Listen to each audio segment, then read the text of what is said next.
Hey everybody, I just wanted to thank everyone in the Things Go Society for an awesome season of the 13th Dimension. Definitely had a lot of fun, not only tuning in, but also even having the opportunity to take part of the show. And I'm really looking forward to what season 2 will bring. Although I have been a big supporter of the Paranormal United Network throughout last year, when you guys gave me the opportunity to come onto the show back in October, I had no idea what I was going to expect. But since that time, I have been a very proud supporter and guest on the 13th Dimension. But for ideas, I thought it would be fun to have a show sometime in the fall about everyone's favorite haunted locations to go at around the, late September, October, Halloween season. Uh, like favorite cemeteries, hospitals, restaurants, bars, theaters, forests, schools, houses, or other type of haunted places that, we could think of that.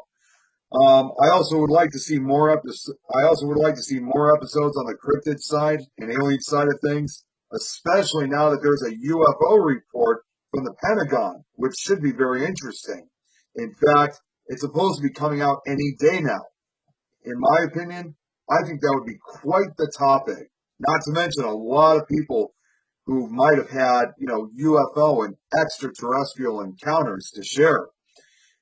In addition, if there's a possibility that there could be a relationship between aliens and some of these classic cryptids that we know of. Anyways, until then, looking forward for season 2 and hearing what other paranormal brothers and sisters would like to talk about. And of course, thank you to the Things Network, and we'll see you next time. Hey guys, this is Rick McCullum from the Hollywood Ghost Hunters. I want to tell you how much I support you in your thing about suicide awareness and how much fun I've had being a guest on your show, and I hope I can get back on there when you restart up.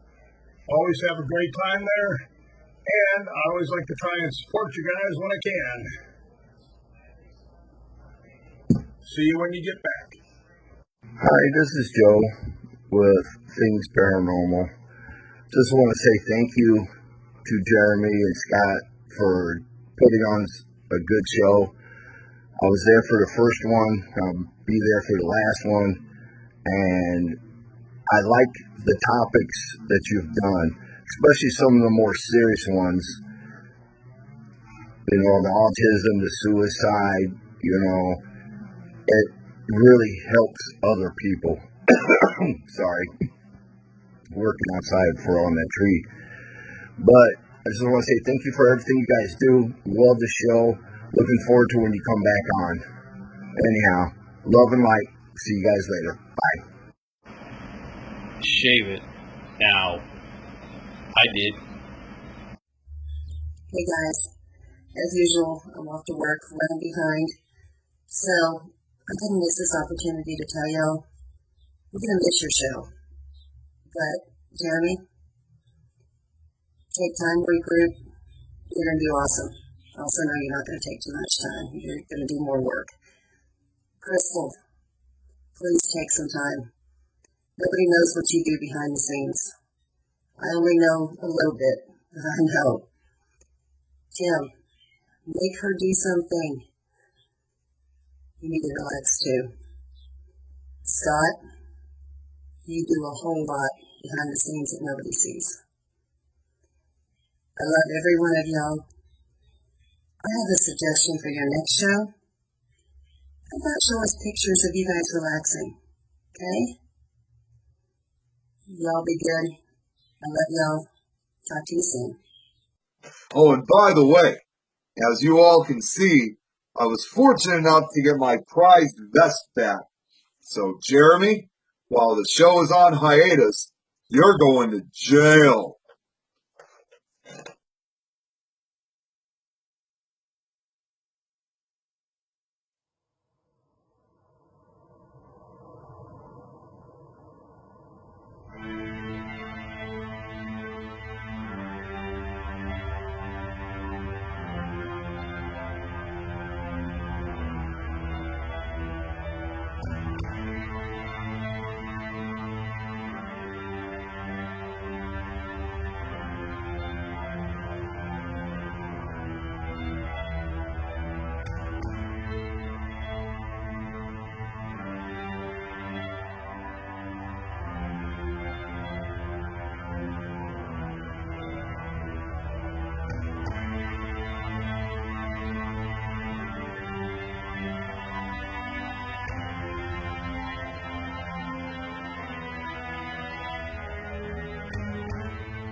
Hey, guys. Jailbird Jeremy.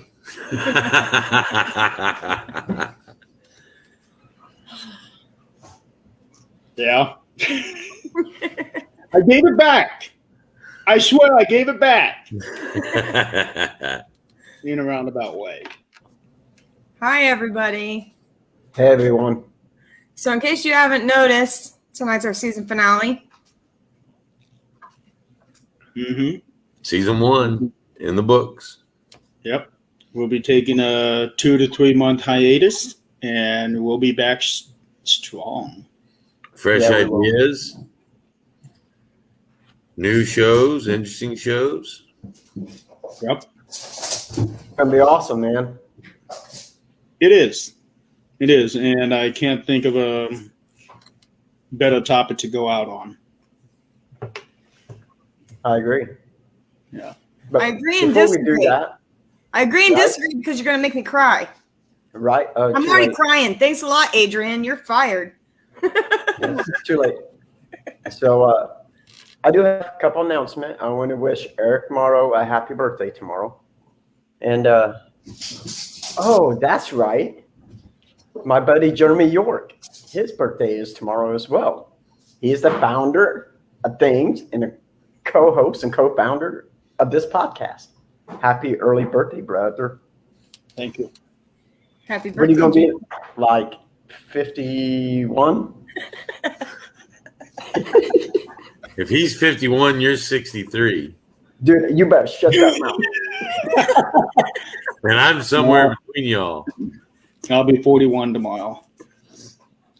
Such a pup. God, y'all are old. Yeah, I Hey, can say that. you're not that far behind. Hey, I'm still 29 and holding for 11 years. Curse it. Curse it. Bullshit. Whew.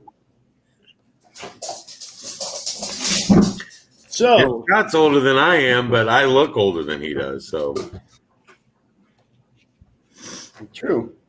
all that white. Hey, I straightened it today. Much better. Much better. yeah, I still Yes, got mine for- Pamela. Pamela's birthday was this week. Well, happy belated Happy birthday. belated Pamela. birthday to Happy her. belated birthday. Her birthday was on our anniversary. Oh yeah. Awesome. Yeah, we just got done celebrating 20 years. This is my new glass. I know you can't read it, but it says whiskey, the original Irish flu shot. Hotty toddy. So if Yeah. Jenny Sullivan's watching, whiskey, the original Irish flu shot. I don't know if she's up or not. Jenny, so you don't know where you're going to find her. That's right. Exactly. But Hi, love her to pieces. Jennifer. Hi, Jennifer Lee. Hi, Jennifer.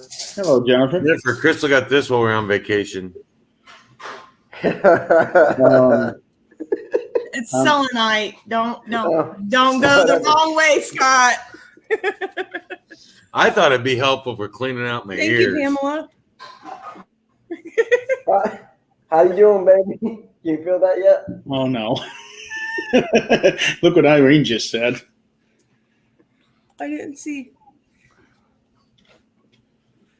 Yes. I'm telling you, I told you last night, bathtub of Nair. Wax. Howard said let everything go, so just a bathtub of Nair. Just dive in. No, don't do it, brother. Yeah, boy, didn't that conversation get a little out of control But- last night? But make sure if you put Nair on you that you follow the directions and don't be like that kid on Big Brother that they left it on for 10 minutes too long and he ended up with like 3rd-degree chemical burns all over his skin. Are you kidding? No. I can't even use it. It burns my skin. Nair is chemical hair remover. Mhm. Jennifer said nice selenite. Thank you. I did a whole. I was in the prettiest town doing ghost stuff the whole entire time. Ghost and spiritual. I came back with oracle cards, poison ring, gem tree, selenite, tree of life. Yeah, she even got a It was keychain. ridiculous. It was ridiculous. Adam said he thought it was a salt shaker. No, it's a big selenite. It's a big solid piece of rock. For my my other gems. Okay, whatever. Speaking of, I said it was an air cleaner. Jennifer, she has been featured on my TikTok today. I seen that rubbing your man beard. Yeah, I seen that. I've not been on TikTok today, so Yep. check that out after the show. Jennifer is the second inductee to the Stroke the Beard Club. Well, I would be in it, but that's a little weird. No, that's so weird. I just stroked my own. So we'll just okay. That's like doing it. Okay, there you go, Jeremy. I'll be the third.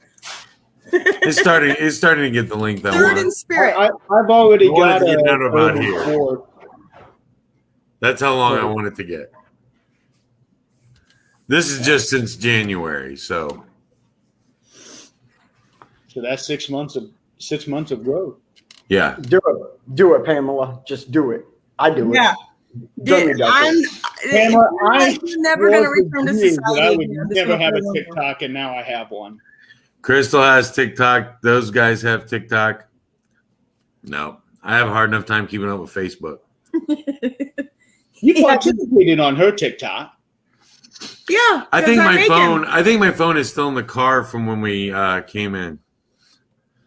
Hi, Cheyenne. Hi, Cheyenne. Hi, everybody who's joining. Hello.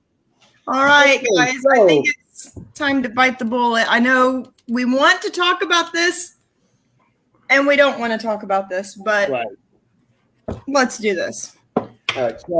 So the whole point of doing this show is basically in honor of a fallen brother of mine and Scott's.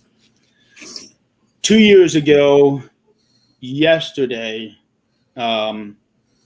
Sean Taylor ended up taking his own life, and he was one of our dearest friends, closest friends.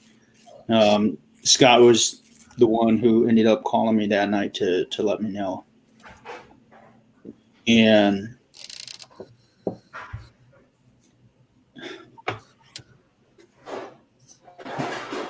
I don't know what else to say, really. It was a hard call. Our buddy Will called me to tell me, and that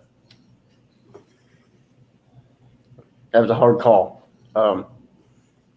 Sean lived by my workplace. I worked 45 seconds from Sean's house. And it was hard, you know. So. Well, I think too, there's so many of us out there that have been touched by somebody. We all know somebody. Mm-hmm.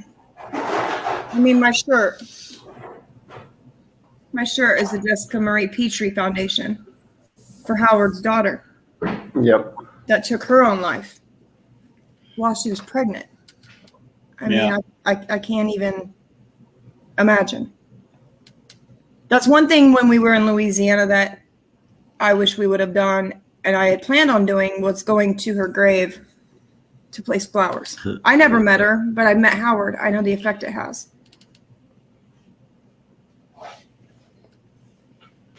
And Howard will be on the show later on tonight. In fact, this show we don't even have a time schedule set. We have nobody on after us tonight, so we're free to run whenever. If you guys have any questions, comments, concerns, want to pop in, let us know. Yeah, if any of you guys have stories that you would like to share and you want to hop onto the show, you are more than welcome to. And with that, I would like to bring on the first member, our first guest. You all know him, Mr. Nick Mulae. Hey guys. I know we're being serious, but Nick doesn't have the vest on, so I'm getting a little worried. that you still have it.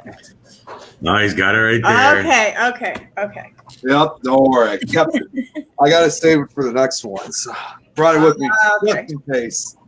So does that mean I should go get my vest as well? You know, because I know you don't know, but I have a rider's vest. I ride a Harley. I have my own vest. I've seen it. Yeah. All right, well, I guess to kind of start off, because obviously I don't have too many details that I can really say about, the story I got to share, but I have basically two particular individuals that, well, one of which I didn't really know, but my mom knew. And this actually this happened recently. My mom, she works for a particular school company. I can't give details of exactly where, but I came home one day from work and she told me that something truly terrible happened at her job. And I was like, what happened? And I found out that her boss's son had committed suicide, unfortunately. Just 18 years old. He was someone who had obviously a bright future. We still don't know exactly why he took his own life, although one of the suspicions was, and obviously I'm sure this is not going to be the first, it's probably not the first time for a lot of you guys to hear this, but it may have been due to the fact of the COVID isolation. He wasn't able to see anyone. I think it was just the loneliness just became such a torture for him that he just couldn't handle it. But we hear a lot about this with suicides. We don't always know the exact truth of why people want to take them. I mean, sometimes they leave a note before it happens, but in this case, he was not one of those individuals. So we probably will never truly find out exactly why he did what he did. So that really took a toll on my mom, because it happened literally as soon as she walked out of work. So, and this kid had a bright future. I mean, I just didn't think that was going to happen to a kid like him. We had one the night of the JROTC ball. Yeah. Junior in high school. My son's class. I mean, this kid, I mean, this was not a kid who, had problems at school. He was not bullied. He had friends. He had a girlfriend. Before this, I think he recently went to his prom, and it just happened like out of the blue. So it was quite a shock to us that happened. And it was actually not the school I went to, but one of our other schools that's local around the area. So it was not even too far. Yeah. It just goes to show that depression affects everyone. It really does. And believe it or not, I mean, obviously not anymore, but years ago, honestly, and this is the first time I'm ever saying this, on any show.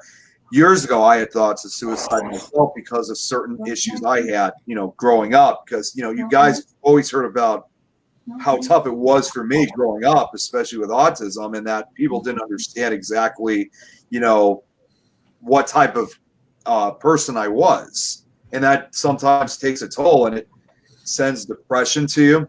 And although fortunately, I never attempted it, but my mom actually recently told me earlier today that I think at some point all in our lives, we always had thoughts of suicide, during our darkest, most depressing moments. Oh, yeah.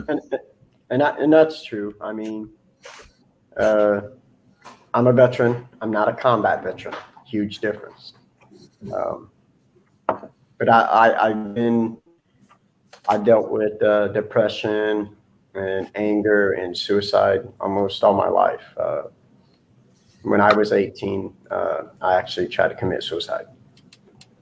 I ended up getting therapy. I actually quit my senior year for the class of 1993 because of me trying to commit suicide. And I ended up getting therapy and stuff. And my cousin Katie Ray, who was my best friend in high school, I went and watched her graduate, and like 4 weeks after we graduated, she was getting ready to leave to go to college. She was going to go Colorado State, and I was sitting outside talking to her. And that night, she went out with some friends, and she got hit by a car. Oh, jeez. And it killed her. But before I left, Katie, she's like, dude, you got to promise me you'll go back and get your diploma. You'll finish high school. And I was like, yeah, dude, I'll do that. So when that happened, I actually went back the following year and I graduated high school.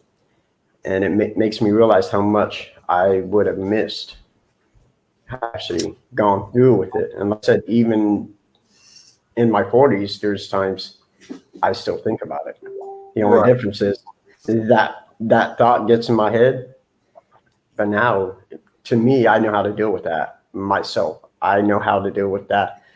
I know it's a thought, but it's not something that I don't think I will ever do because I got kids and stuff. And to me, that's a hard thing, man. I don't want my kids to go through something like that.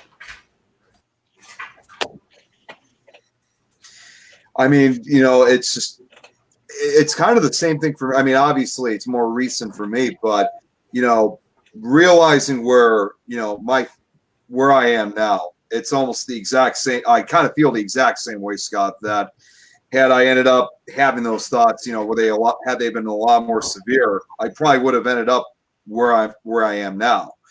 And I've also realized too, when, like, for example, back in high school, while it wasn't as rough for me, it was really more, again, being separated, like, from other kids. And I was always wondering, why couldn't I hang out with these people? It was only until recently I found out there was actually a reason why I was kept away from some of these kids, because they were, never good people to begin with. So I now realize that I would have missed out so much and probably would have never learned the truth if I had those thoughts. So in other words, like, when I finally found out the truth years later, it was almost like the final piece of the puzzle was fit together, and it all kind of made sense then. It was almost like, so now I've learned it wasn't really much of entirely rejection. Part of it was, but at the same time, it was kind of like an act of protection. So I couldn't get in trouble with these other kids that were going to school. I want to bring this up. I see it in the conversation in the comments, and I want to bring it up. Ever think psychic vampires draw dark thoughts to you as you pick it up? Going places may have something to do with depression on top of one's feelings of depression. I've had depression long before I ever did anything paranormal. Yep. Long before. There's something a lot of people don't know and they don't realize. Tim and I were in the paranormal field roughly 15 years ago when ghost hunters and ghost adventures, and when that all hit the scene, we wanted to go out and try it ourselves. Here's the issue. We have 3 kids that live in the home with us. We actually have 4 between us. The other couple that we were in a group with, they have 3 kids. You have to have a babysitter. Guess who that was? So going to places for me, I've only been in it for a year. My depression, I know for sure, and probably even before, I can link back to when I was 15. That's many years ago. I'm not going to tell you how many. But that's long before I ever got into paranormal.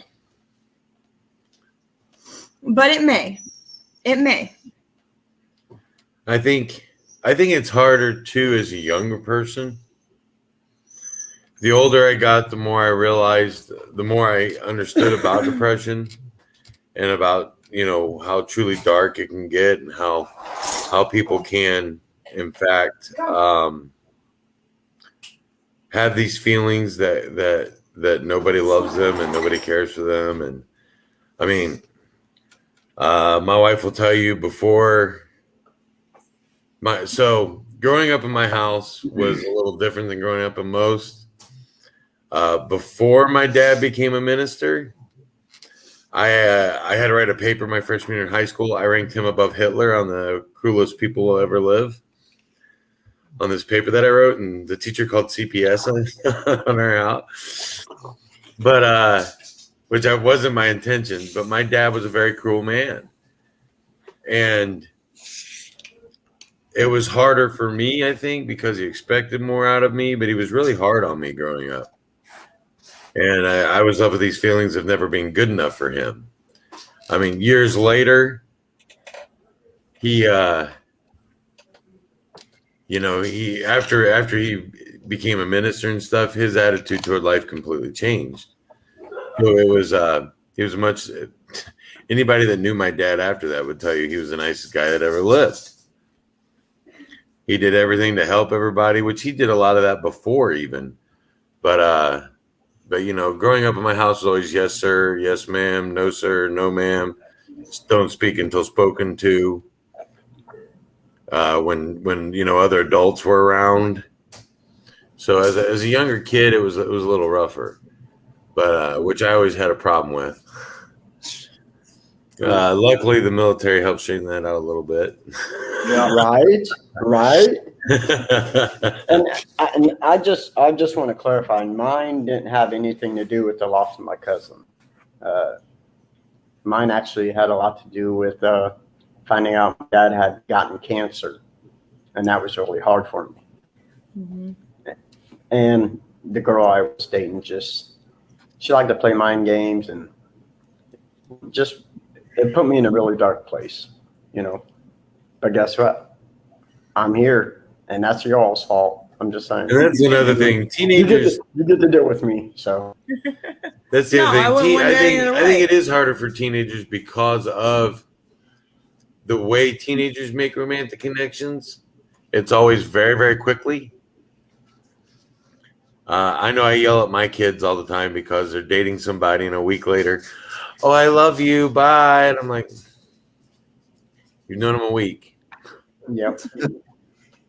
Then again, like 3 weeks after we started dating, I looked at her and said, when are we getting married? She said, June. We got married June 23rd, and we've been married 20 years. She regrets it every day. I'm not saying anything. Hey, I spent an awful lot of money on that regret. I really know that feeling, dude. Me and April started dating in September of 2003 and got married in June 2004. So it was like 7 months. And we've been married 17 years. About the same for us. Sometimes it works. I wouldn't recommend it for everybody, though. No. Absolutely not. Yeah. And sometimes she wants to choke the hell out of me. But I think teenagers make those connections so fast, and they're not permanent connections. They're not old enough to understand all their feelings yet. So I think like with the young man who his name was Zach, I know Scott knows his family. Jeremy, do you have this? I know that his girlfriend broke up with him shortly before, or he broke up with her and then wanted to get back together with her, and she goes, whoa, we need some time before you do that. And then he ended up committing suicide. But do you have this, Jeremy? I wish we could impress on our youth. Pamela, can you put that into the comments, and we'll throw it on the banner. And I want to say that comment right there that she said about not being able to talk, and that is the biggest thing amongst not just teenagers, but as well as I do, Tim, being in the military as well, for veterans with PTSD is talking about, and that is the huge conception of that is they just do not know how to talk. Even kids with their parents, you always ask your kids what's wrong, is there anything wrong, and now they'll tell you nothing, and that's hard, man, because if your own kids won't open up to you, man, they've got to be able to turn to somebody. Well, not that suicide is new. It's been Right. around forever. But let's look at more modern times. How does everybody talk? Yep. You do this. You don't do this. Right. This is how we were supposed to communicate. Otherwise, we wouldn't have a mouth. We wouldn't have ears. We wouldn't have ears to listen. And yeah, you can do the same thing through a text, like we just put up the text line. But today's society, that's what they get. And they're missing intimacy. And Nick, you go back to you being in school and So am I. some of the bullying and you're different, so people look at you different and that kind of stuff. I know the four of us, maybe not as much you, Nick, because I know you're a little bit younger than us. When we got off of that school bus at the end of the day, or our parents came and picked us up, or however it happened, that school stuff stopped. We got that release. Now it's just Social media. Yeah, Yep. social And it's media. just right here. Between social media and the kids having online schooling and It doesn't stop. They go to Facebook, they go to TikTok, they go to Instagram, they go to any social Snapchat. media Snapchat, any outlet. My daughter had a Snapchat I think it was an Instagram that she followed. That was like, I think it was Very called, cool. I agree, Jennifer. it was called Absolutely. something like Blasting H&HS, which is the local high school for where Scott and Tim and I live. And it would tell a ridiculous gossip of what everybody did Oh, in the geez. school day. Like, why does that need to be carried out of the school? Right. And, I mean, yes, I'm younger here, but, even back in my high school days, which, again, I ended up staying longer than the average student. I stayed between 2007 and 2014 till I was 21. Even during those years, I've been to high school. I mean, I was in high school. Although Facebook, for example, was yes, this was still before we had all these, different apps and stuff.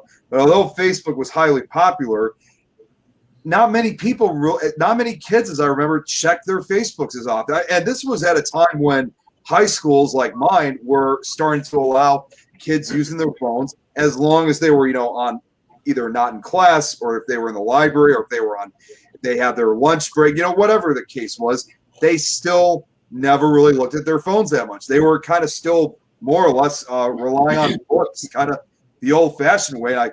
Honestly, my opinion, I think after when I left in 2014, I think that's when everything kind of changed right after that. So I left before that whole change came through. I think what it is that as more information got dumped out onto the internet and made all this stuff so much more accessible, that is when people started becoming dependent on their phones instead of everything that's off the phones, the one-on-one communications, the intimacy, everything like that. I mean, don't get me wrong. I think social media is great. I mean, look at all the people we have in the chats that we can connect with. We can connect with Jenny in Ireland. We can connect with Irene in Japan. We can connect with all these people that we would have never have known had this technology not been invented. But just like with everything in life, you have a good and you have a bad. Yep. Absolutely. And there's teenage kids on here or adolescents who don't know when to put it down and stop. Right. And I just want to say, and Scott and Jeremy will attest for this, I'm not one for texting. You want to talk to me, call me. Don't do that. Don't even do that. Don't do that because she won't shut up. Normally it's text Crystal or Crystal tell Tim. Then I'd say, Tim, hey, they text you. But I had to do that a few times. the truth is, though, I prefer a phone call because I enjoy hearing your voice. I enjoy speaking to you, even when we're not face to face. Thanks, baby. Right. Well, let's face it. I'm going to be honest with you. There's times I text her and she's like, "Why are you mad at me?" And I'm like, "I'm not mad." But my text apparently sounds like I'm mad as all get out. But, you can't you can't look at something and read it and hear the inflection in someone's voice. Right. You make a good point, because a lot of times, like if you have a problem with some type of individual, and I know this from experience myself, when there's some kind of problem going on and you're feeling terrible, like let's say for example someone said something that was insulting, or they abandoned you because of you're trying to put something together, and you text them about the issue, and they're going to take it like as an offense to them, and they're going to start kind of fighting back. So for me, especially when it comes to certain problems, it's probably best that you actually call them instead, because like you said, Tim, that way they can actually hear your voice. They're able to understand how you're feeling, and it won't be as big as a fight, as it would be on texting. Right. Well, there's a difference I just wanted to make this point. Ronnie Huddleston said the internet exploded since Yahoo came out years ago. Yeah, Scott and I are old enough to remember when Yahoo came out. We were both already out of high school. Jeremy and I almost are. Scott and I had black computer screens with green letters that came up. Yep. Oregon Trail. I remember Yahoo. Oregon Trail, bro. You remember chat rooms? You know what I'm talking about. Right, yeah. Oh, yeah. It was called Chatopolis. And Chatopolis? I never heard of that. I remember that, dude.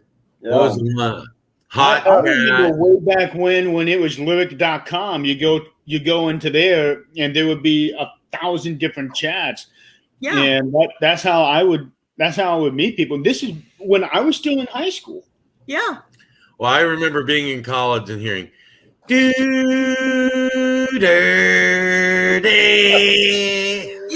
just open your computer, you hit sign in, and you go do something for about 40 minutes, and then you come back. That's pretty much. That's not bad. I'm trying to do research in ancient Greek, and I'm sitting there going. April and I mean, we didn't go to chat room. We emailed each other. That's how we talked to each other. Me and April were a blind date. We talked to each other through email. And so that's like we are. I got to say this, what Penny just said. It was just like AOL also. I still remember 2003, when I was only like 2003, for example, I was only like 10 years old back then. I remember this day. Yes, I know. To this day, I still remember like seeing television commercials of AOL and how they said that those used to be the best social media network. Yeah. Thank God. I will say thank God for YouTube. You can still find those commercials on YouTube. Right? Nick, when you were 10 years old, we had already been married 2 years.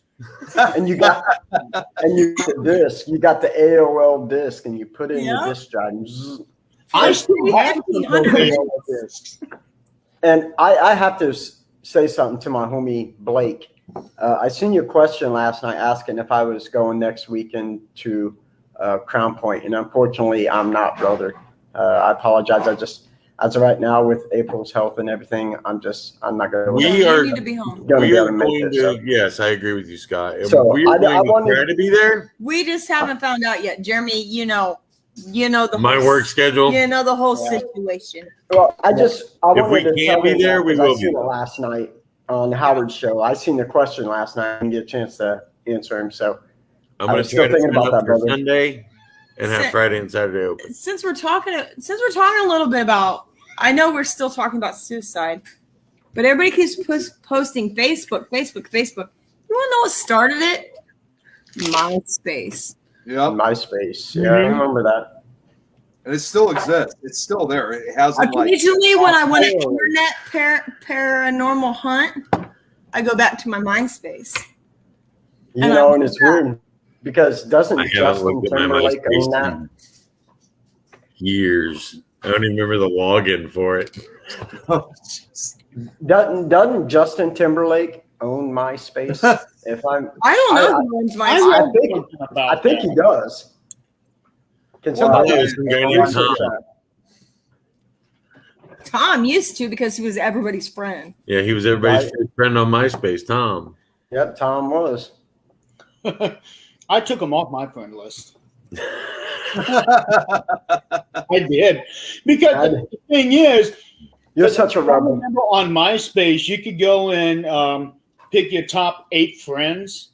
Oh yeah. If you weren't the top 8, you weren't causing problems. And the thing is, if you only picked 7, guess who that 8th person was? Mr. Tom. Yeah. Always so right there at is the top. I think it actually is still owned by Justin Timberlake, because it says here June of 2011, Specific Media Group and Justin Timberlake jointly purchased the company for approximately $35 million. See, I told you, man. That's Well, it. it went to all music, so it's nothing like it used to be. So when you try to navigate, I feel I old. never had a MySpace, to be honest with you. Oh, I did. And customized music when you came into it. Hey, Irene, you're our family. So I hope you know that. You're family to us, so. We just might be across the pond a little ways. Yeah, we're just across the pond.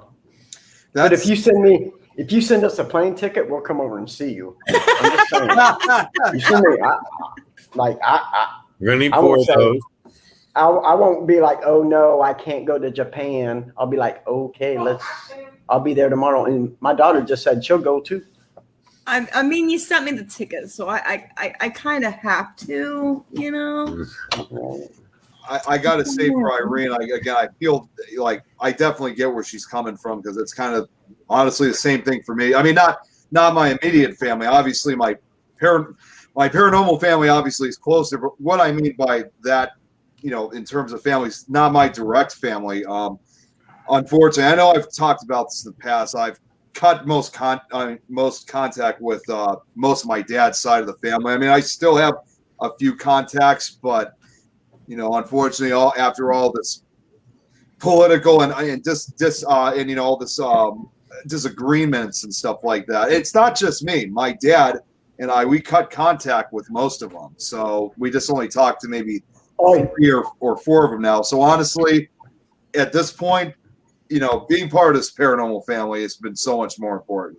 So that's I even once said, would I ever want to try to reconnect with them? I wouldn't even want to try to connect with my dad's side of the family, even if I really wanted to. I even at one point said that I don't need people like them to hang out with, chat with, investigate with, celebrate holidays with, or have a beer with. I got plenty of people to do that with. Dude, right here, brother. What up? Yep. But you better bring me some chicken nuggies, though. Yes. You know how I do. I have it on the list.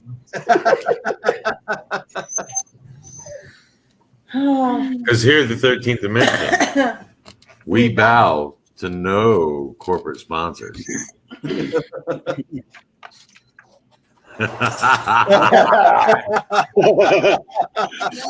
We all came prepared.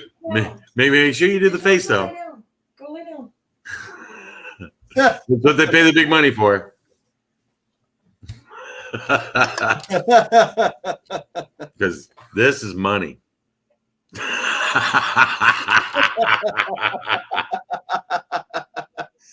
Oh, Blake. And I thought you were saying that people wouldn't pay to see you. Right? They Blake has I'm not going there. Blake has invited me and Scott, but you can come too, Tim, if you want. Okay. To Nick's Kitchen for some dinner. I live in the town. Yeah, and boy. Yeah, what about Jeremy? What the hell, bro? You're going to be at Crown Point. You're not invited. You got to go play with Anna, my friend. Yeah. Wow. And absolutely, Irene, I am down for that. So going back to our topic at hand, because this isn't the Petri dish, this is the 13th dimension. Same thing. Jeremy, let's put you on the spot for a minute, because I think you're the quietest one out of the group. I am. You are, dude. I've never been accused of that. I wonder why. Yeah, I didn't know. He was speechless a couple times this week, and I'm like, you okay? You having Yeah, I wouldn't know why. Check his temperature. right? You thought I was having another stroke because I wasn't talking. I was like, I'm trying to be quiet and listen to you talk. Dude, I wish I would have been there. I would didn't know enjoy you had that myself ability, and drink a man. beer. Huh? Well, see, when we Yeah, go I down there, didn't she know takes you me had to that places. ability. She takes me to places and buys stuff like this.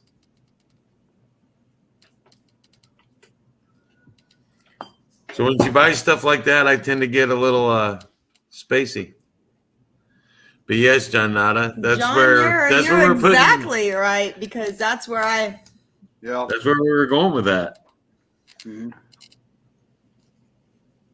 See, Yes, if I could Blake. just say one thing about how they say the quiet ones usually hide the feelings, especially, when it comes to, again, if something traumatic happened to them, and they're having those type of thoughts. I mean, fortunately for me, after what I've gone through, I guess you can kind of say I've been somewhat one of the few out there that's willing to talk about it, despite the fact some events can be quite traumatic. So most people usually keep it quiet. It's not always the quiet ones that you have to worry about.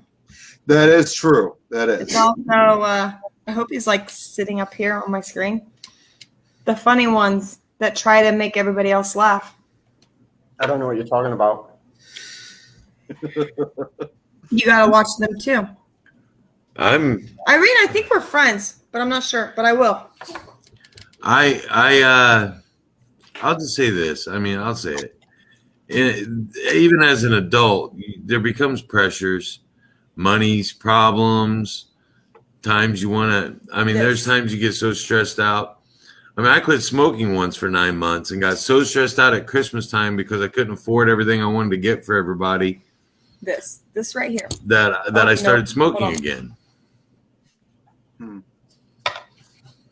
Yep.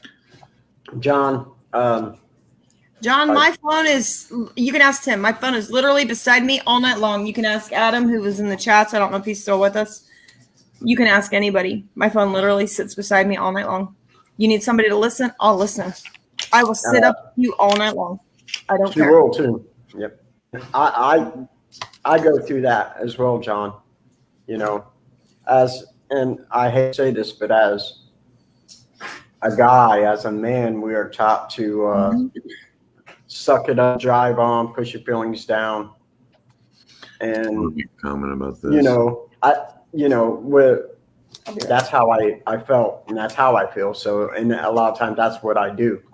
Now I'm different as a father now because I try to keep my kids. I tell my kids it's okay to cry and feel this way because I don't want them to be like that, because I want them to be able to come and talk to me if there's a problem. If there's something going on, I want to know about it. If they're being bullied, I want to know about it so I can find that kid's and whip his ass. I don't know I should say that, but you know what I'm saying? I don't want my kids to go up and just be non-emotional. I want them to have their emotions. I want them to be able to talk about whatever. But I go through that a lot, John. Especially when my anxiety's up. I have a tendency to isolate myself from everybody a lot. And I mean a lot. And it's not that I don't want to talk to people. I don't want to feel, and John, you'll probably agree with this one. You feel like if you're gonna put your emotions on somebody, you feel like you're a burden. You know what I'm saying? So I know that feeling, brother. I just wanted to throw this up real quick. Cheyenne Tackett, what do you think happens to those who commit suicide on the other side? Well, none of us really know that. That's the reason why we're paranormal investigators. Right. I mean, if you look at Catholic way, do you want to come on real quick? Go ahead. I just wanted to ask him that question. Blake, you want to come in? You can come in, Blake. Anybody on here? I don't mean to cut you guys off. Unfortunately, I do have to get going because I do have another show that I'm going to be going on in about 8 minutes. Okay. But right on, if the show ends, if you guys are still on, I'll try and come back on later tonight. So for us, Nick. Thank you. It's always a pleasure to have you on. We'll be seeing you at Crown Point. Yeah, we'll be seeing you sooner or later. I'll either see you guys at Crown Point or I'll see you guys later tonight. So if I don't see you guys, if you guys are still not on, just gonna say early. You guys have a great night. All right. You too, brother. And thank you guys again thank you guys again for an awesome show. I mean, definitely had a lot of fun watching, being a part of it. So, definitely keep up the great work. Thank you. Thank you, brother. All right, take care, guys. Bye-bye, Nick. And then there were 3. Let's let Jeremy. We're down to 4. I'm sorry. Let me rephrase that. 3.5. Okay, Jeremy. You said you were ready to do this. You're gonna make me do it. You're gonna do it. Well, I'm not making anybody do anything. Jeremy's mean to me, guys. Oh yeah. That's because it's 3 men and a baby. I'm sorry that I'm the baby of the bunch. I'm sorry. I'm the ringleader. I keep you all in line.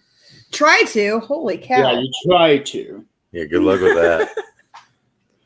Okay, so thank you, Jennifer. Jennifer's a medium. Jennifer kind of sees the other side. They move on. Oh, she sees stuff. Yeah. They're stuck.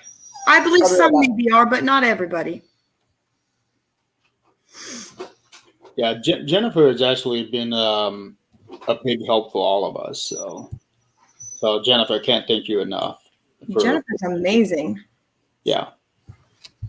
That's why I asked her to be part of the Things family.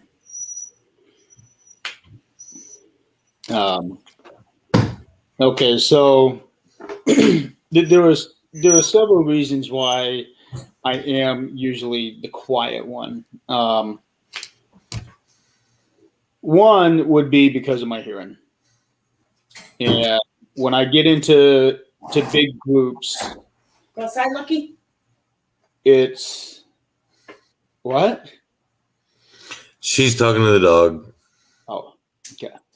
So when I get around a big group of people, like it could be as few as 5 people or more. And then you get these conversations going all over the place. And for me, with the way that my hearing is that every conversation now becomes one gigantic garbled conversation where I cannot keep up with anybody. That's how it is for me, because my hearing is not always in volume, but it's in clarity too. And luckily, with the people that I am with, they understand that. And that's why a lot of times I am the quiet one, because I don't really know what the conversation is about. So when I'm in a group of people, I always feel alone because they're all talking to each other, and I can't really pick up on what the conversation is really about. I can get that. I can understand that. Yeah. That's why I prefer fewer people. I don't like crowds, and that's one of the main reasons. And another reason is I find it very hard to put my feelings out there for other people to know. That's why I usually stay very reserved. I am very private. If you look at my Facebook page, you'll see almost nothing on there as far as from a personal life standpoint. Very rarely you will. Otherwise, it's normally just paranormal stuff.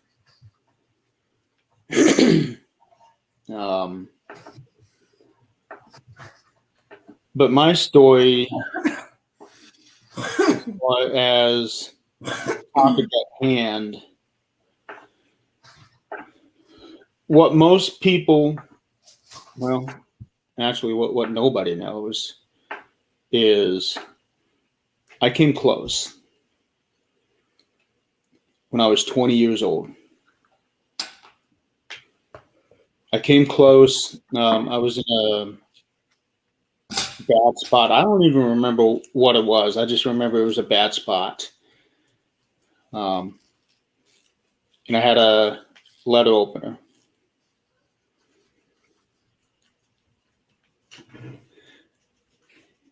And my inner voice eventually told me no, put it down. So I did. And the ironic thing is, I still have that letter opener. I had my dad's 45. Yeah.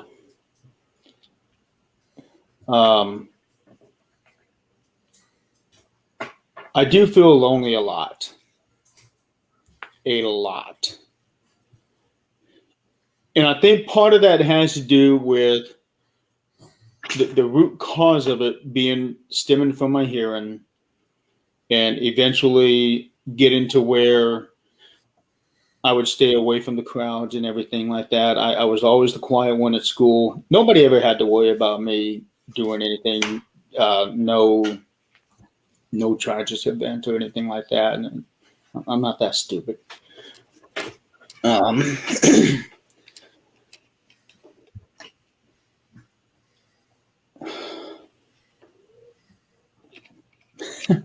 This is a little harder than I thought it would be. It always is, brother. My life. Always Yeah. is. So I always had a hard time with people. I've always joked that I hate people. I've always joked about that. But there is an element of truth in that. I'm not going to lie. But a lot of that is because you have to worry about what other people are going to be doing. When you're going out there and driving, how do I know that the person next to me isn't drunk? Mm-hmm. Or somebody coming this way isn't drunk? You know, that's a lot of why I would say I hate people, because people at some point become idiots. Mm-hmm. I become an idiot every now and then. We all do. Yeah. I do it a lot. I'm not. I don't know what you're talking about. Yeah. You need some more pina coladas. And I wanted to loop back for just a second to something Crystal said earlier. She said when we were kids, school ended and we went home and it was over. It wasn't always the case for me. I was always a bigger guy. And although I was a bigger guy, I had a smart mouth like a little guy. Oh, me? You talking about me? I don't know what you're talking about. I'm just saying, if somebody bumped into me in the hall and said, watch it, whatever, you know, maybe said a name like that, I was the first one to respond right back to him in a sarcastic tone. So I got off the school bus and had a line of kids waiting to whoop my ass. But fortunately, I like I said, I was a pretty big guy, so you know, everybody wants to hit the big guy until the big guy hits back.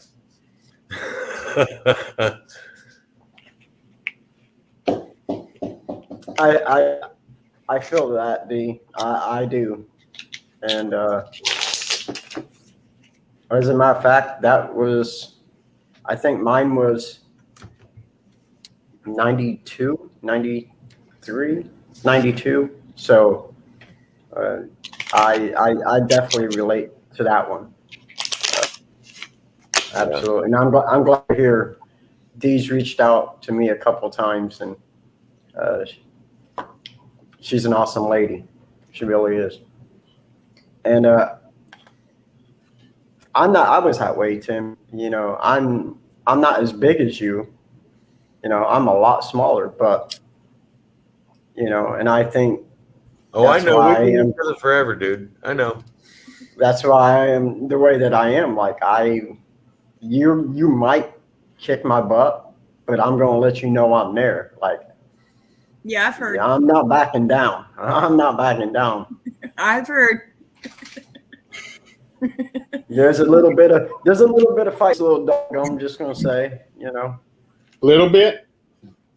Kicking out back of truck windows. Yeah, I've heard some stories, Scott. I know. I don't have anger issues. Although I will say, out of all the stories that I've heard about you, Scott, my favorite one was when you were put up on the shelf. Yeah, and that happened quite a lot. I'm just saying. We should have put a little sign up there that said Scotty's timeout shelf. Right. But But that was a great group of guys. Yep. We hung out together all the time. I mean, Scotty will remember back in the cruising days, everybody parking and getting out a hacky sack, standing around, kicking around a hacky sack. Absolutely, dude. Absolutely. Hanging out, chilling, before we were old enough to go to the bar, but young enough to, old enough to do something, but too young to go to the bar. That's what we did. We cruised uptown, we hung out, we goofed off. Old enough to cause some damage. Absolutely. Very So, true. Absolutely, brother. Absolutely. Go ahead and finish, Jeremy. I'm sorry that these guys. I'm not doing my job in being the ringleader. Shut up. no, actually, it's nice to have that little break. It is. Yes. It is. I know. That's why I wanted to do it. I appreciate that. Give you a few seconds to gather your thoughts. Yeah. So I think the root cause of everything for me stems back to because I lost my hearing. What most people don't know is that without my hearing aids, I am 85% deaf in both ears. It is that extreme. I'll take my hearing aids out. You can be sitting across the table from me and say something, I won't hear you, most likely. And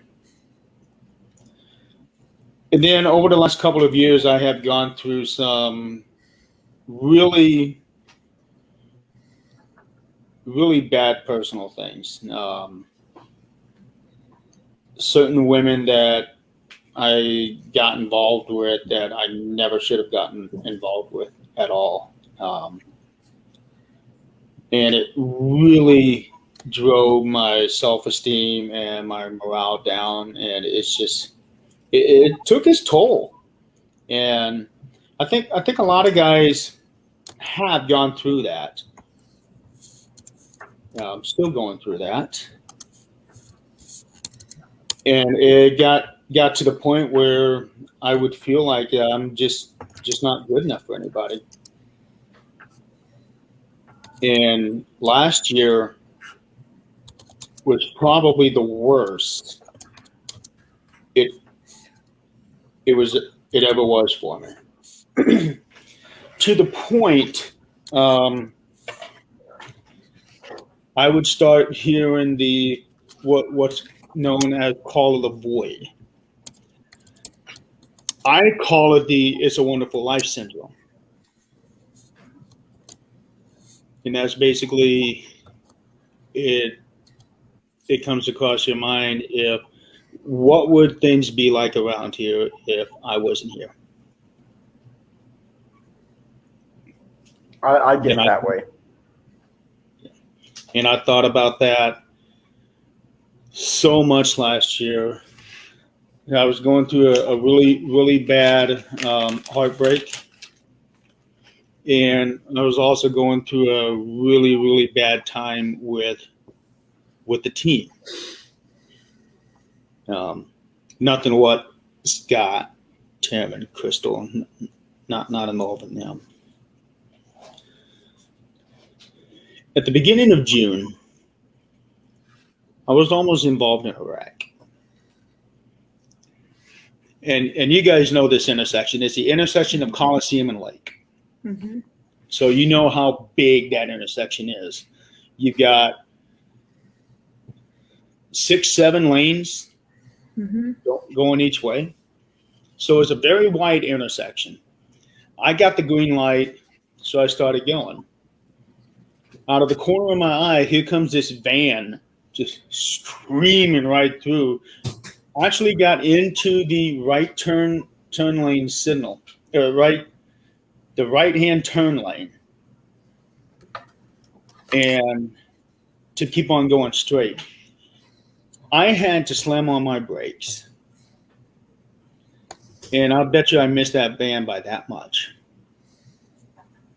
You could hear my tires squeal on the pavement.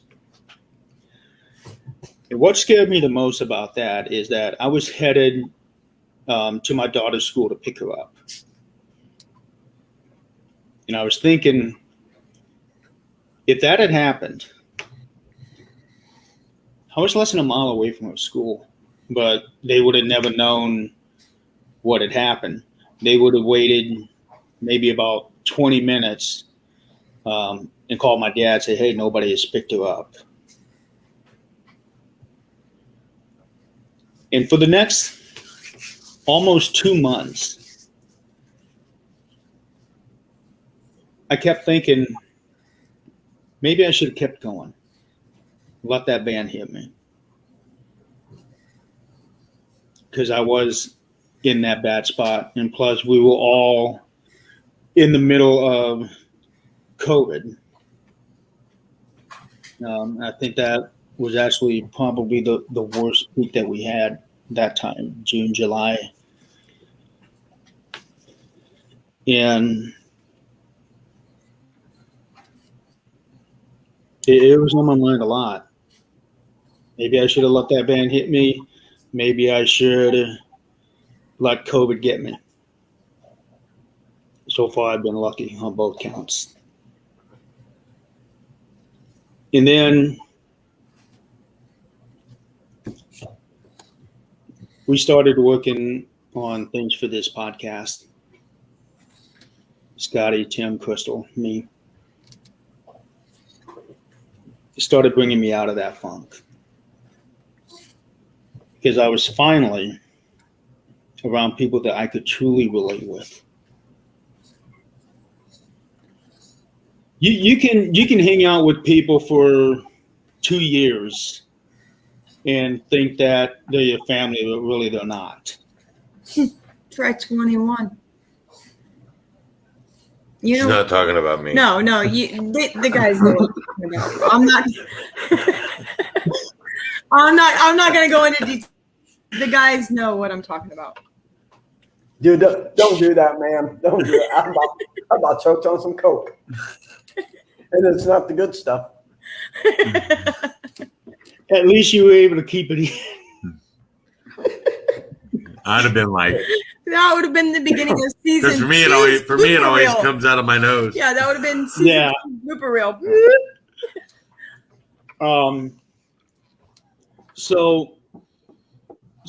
I don't think I really even told the three of you this, but you three started pulling me out of that funk. You didn't have to. We knew it. I'm glad, man. We've seen it. We knew it. Yeah, I'm glad, dude. You know, we might have the whole things team, and we love everybody on the team. From Scott Smith to Joe to Tammy to we love everybody. Yeah. But the four of us have since October, end of September, October, have created such a bond. Well, before that, really. Yeah, August. Yeah, we have really created such a tight-knit. There is not a day that goes by. I didn't put that up. I did. Thanks, D. I appreciate that. But there is not a day that goes by that we don't check in with each other. Literally. I didn't talk. There's very few people that I talked to while we were gone this past week. But I made sure I checked in with you guys. That's how we are. We're a family. We really are. Yeah. You know, and for me, and you know, I was the one thing that I really love, and me, Blake, and Adam was just talking about this, is music. And I'm just saying, music is, I don't know how y'all deal with therapy. I mean, I would love to go to a shooting range every day and just throw some lead down range, but music, that's my therapy. you know, and some of the stuff that I listen to, people can't relate, like Asking Alexandria. There's a song that says I'm moving on, and even though it's talking about him kind of leaving the band and this and that, that image of moving on helps me get through it, because I'm moving on from that anxiety, that depression. And every now and again I'll post something for you. We got some young people in here. I used to listen to Ghetto Boys when I was younger, so I love the gangster rap, and they have a song called "My Mind's Playing Tricks on Me," and there's a verse that says, "I often drift when I drive, having fatal thoughts of suicide, bang and get it over with." And a lot of times I've related to that, going down a road, just you know, just ending it all. But and I know that sounds weird, but just listening to that, it helps me get away from it, if that makes sense, because that is my therapy. You know, Jeremy, I know you love music. Just don't listen to Richard Marx and you'll be okay. I'm just saying, you know, but hey, his music has helped me a lot. Yeah, well, I'm going to blame guys. Also, it helps everybody differently. Yes. Yeah, we need to bring Howard in real Yeah, fast. bring Howard sitting behind stage. Now, I want to say before we bring Howard in, I have specifically asked Howard to keep this a 13th Dimension show and not the Petri dish. No, it's okay, Howard. He's my brother. Here we go. I see him laughing. There we go. I do have my Jessica Marie Petrie Foundation shirt. If you guys have not donated, and you can, do. And Howard, I know you probably missed the beginning of the show, but that was as Tim removes you, wow. I was moving my mouse over and accidentally clicked. Out of all the things that we did do while we were in Louisiana, we didn't go to Jessica's grave, and that's the one thing that I regret the most. Yeah, it's Blake. You know, it's a personal thing for you, but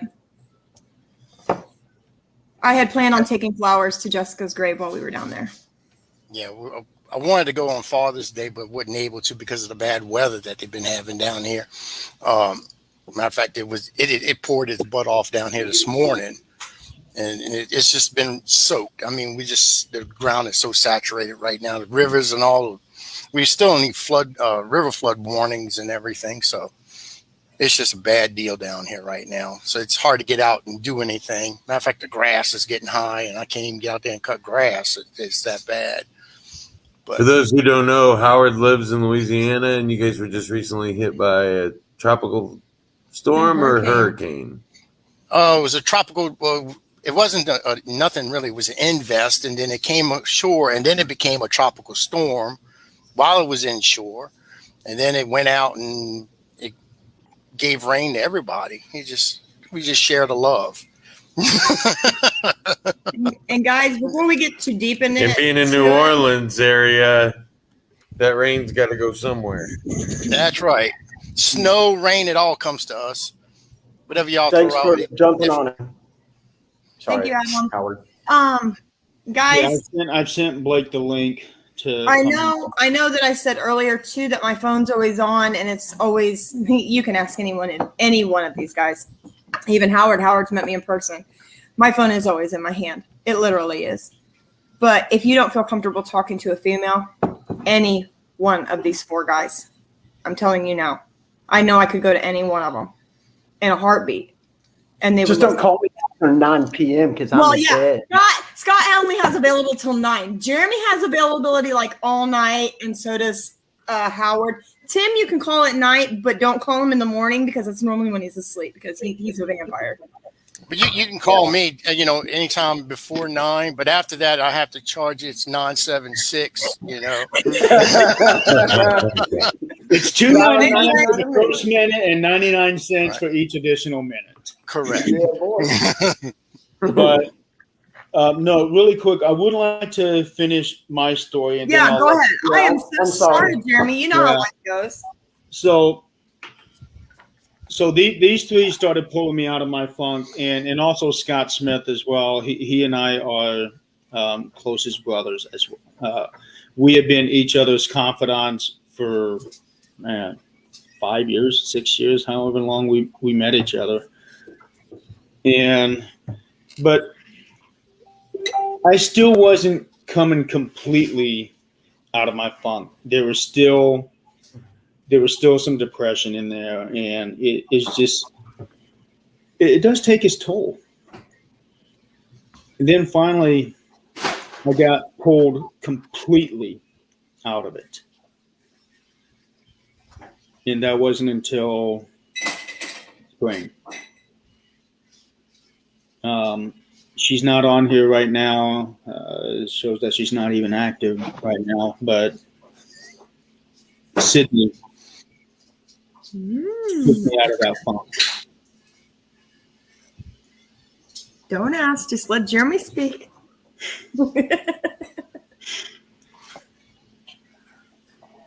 I can't explain it. To this day, I don't know how to describe it. But she pulled me out of that funk completely, and just knowing her has made me the happiest that I've ever been. But she knows. How do you know you're in a funk, though? That's the thing. How do you know when you're in a funk? You just know. You just know. You just know. Whether you want to admit it or even acknowledge it, you just know. You know, and especially if you deal with it long enough. Yeah. And I was listening before you came in, Jeremy. I mean, I was listening before I came in, and you was thinking about committing suicide at one point. Long time ago. I know. This is since Jessica's death. I mean, I've thought about it several times. Yeah. And it hasn't escaped my mind. It hasn't escaped my mind yet. I mean, don't get me wrong. I deal with it every day. I do have a son. Howard, you had the worst loss that none of us can possibly imagine.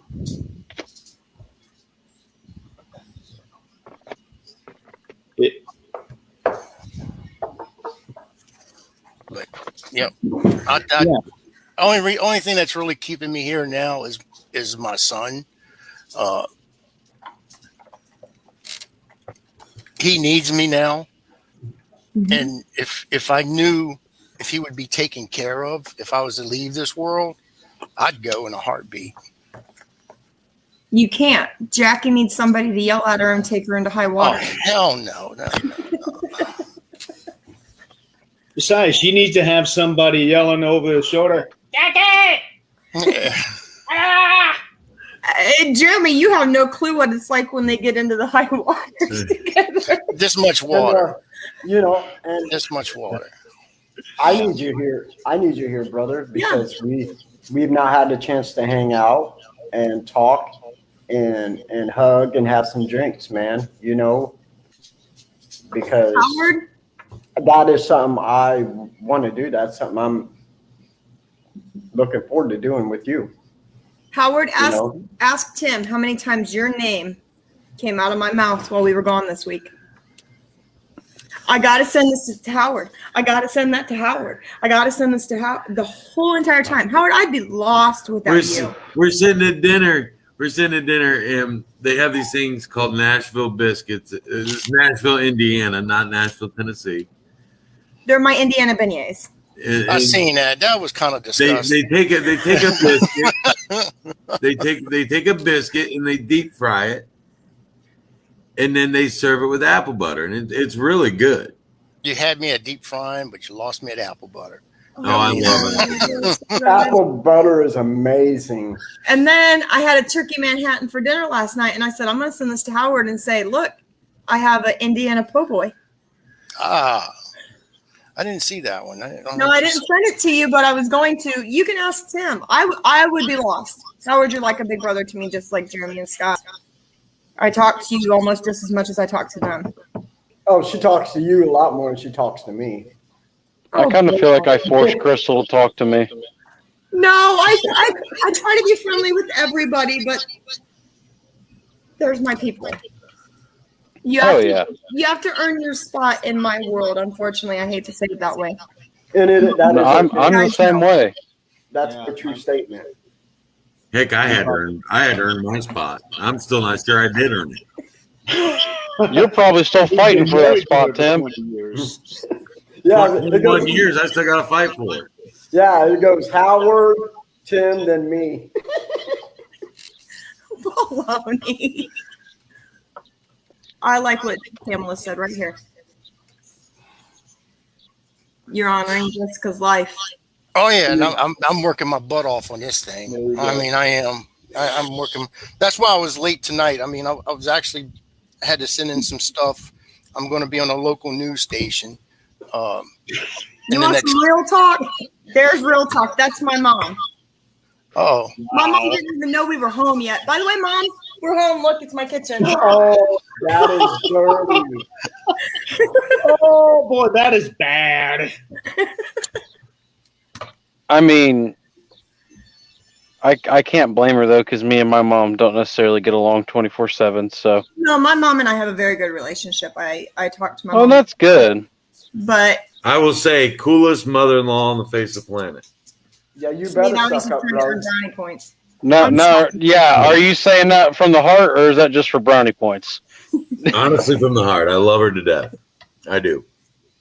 Yes, Howard's is maybe a little bit of brownie points. I even got my shirt on tonight. You see that? Walk to Fight Suicide. Absolutely, brother. Jessica Marie Pitre Foundation. I just did that last year.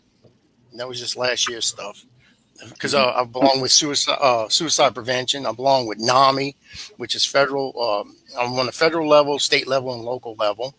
I'm with Postpartum Support International. I'm with SOS, which is Survivors of Suicide. There's a couple other organizations I belong to, but it doesn't. You can go to every organization that you want to. You can go get all. It's what you want. If you want the help, and if you want to move, if you want the help, you'll take the help. But if somebody's going to force the help onto you, it's not going to happen. You're going to do what you want to do anyway. Yep. And I've seen that too many times. And that's how it was for me as a kid. Growing up, from a very early age, I was diagnosed with ADHD and ODD. I mean, most boys nowadays have ADHD. It's nothing new. But ODD is a type of anger issues. Apparently I used to get so bad back in elementary school, I threw desks across the room, this and that, threatened teachers, da-da-da. And then so the school and my mom forced me into, I know the top three up there, they'll probably know what I'm talking about, the Bowen Center. I don't know if you guys have them down in Louisiana, but, that's what I was forced into, from, very early in elementary up until my freshman year of high school, to where I said I was done. If it helps you, great. If not, I'm sorry. I've heard both. It really depended. A lot of people. Yeah. What they didn't realize, what worked better for me was not to sit there and talk about what was wrong. That never worked for me. It made me feel worse because, it made me feel like a burden and a piece, Mm-hmm. and then I came across a really good guy, Shane, and I mean, known him personally before he even became my counselor, because he was my brother's baseball coach. And, and he knew just what to do. We just go play basketball, play wiffle ball, kickball, whatever. And I mean, just hanging out with somebody, not just talking about the day, not talking about what's eating away at my head, but talking about, like what good came from today. Redirecting your thought process. Mentorship. And redirecting your thought process. Yeah. And that's where I'm really happy to have all you guys on this journey with me, because, like I said, just hanging out, talking, and having fun, and then turn around and investigating. I mean, I could ask for nothing better. I'm a survivor of 6 different attempts, and I don't know if you guys noticed earlier, though, when I said that physical health will also play a big thing into your mental health. It does. Absolutely. And, just recently, I was diagnosed with blood clots, and that's been real rough on me just mentally. Not physically. I mean, yeah, it hurt, but it was a lot worse in my head than what it was in my body. You got blood clots, Blake? You get blood clots? Yep. Me too, buddy. Me too. I get them all the time. I don't have blood clots, but I got nodules. I got 4 nodules, 2 on each lung. Found that out when I was 40 years old. And dude, that was hard, because for most people that know me, I mean, I got my bad habits, but I've always been pretty healthy, up until like last Sunday, Yeah, don't do that again, Scott. But yeah, when that happened, dude, dude, I didn't know what to think. I thought I was dying in there. And I'm like, man, I'm going to do all this stuff. I went out and got me a motorcycle and stuff, man. And then you lived, and now you got a note. Now you got a motorcycle note. Yeah, now I got Harley. God, that sucks. Yeah. You get to pay on that Harley, though. I didn't get a Harley. I had a stroke, and she got a Mustang. How's that work? Because I gotta drive you everywhere half the time. Well, somebody still made out. Yeah. I got a Jackie. Hey, don't knock my Jackie. I love Jackie. We've been arguing all day today. It's been goodness. It's my fault too. I mean, I've been at it. It's because she wants to come to Indiana and you won't bring her, Howard, and I don't blame her. I agree. Yeah, it's because you're not here. I know. I need to get up there. What are y'all talking about? Indiana sucks. Hey, we're gonna lure Howard in. Howard, don't fall for it. Come for like a weekend. That's it. That's what I was only planning. I was going to leave my bags packed and everything. In Indiana Halloween. I was just actually going to keep my same clothes on, and just that way I didn't have to worry about luggage. I mean, at least you have clothes on. Blake, we need Howard. Howard's down in Louisiana.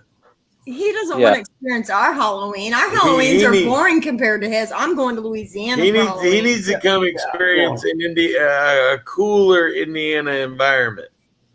Why? Yeah, not right now. It sucks right now. It's hot and sweltering. Why not? You sweat and Well, right now it's nice out. It's 78 degrees outside, but it's also been raining. It's just super humid. The further south you go, it gets more humid. I'm just gonna say, I don't know how I know. Yeah, I made it. Oh no, we have no clue. Howard needs to come up here in February. No. He'll never come up here again. You need to come down here in February. Yeah, I will. That's my birthday. That's my birthday.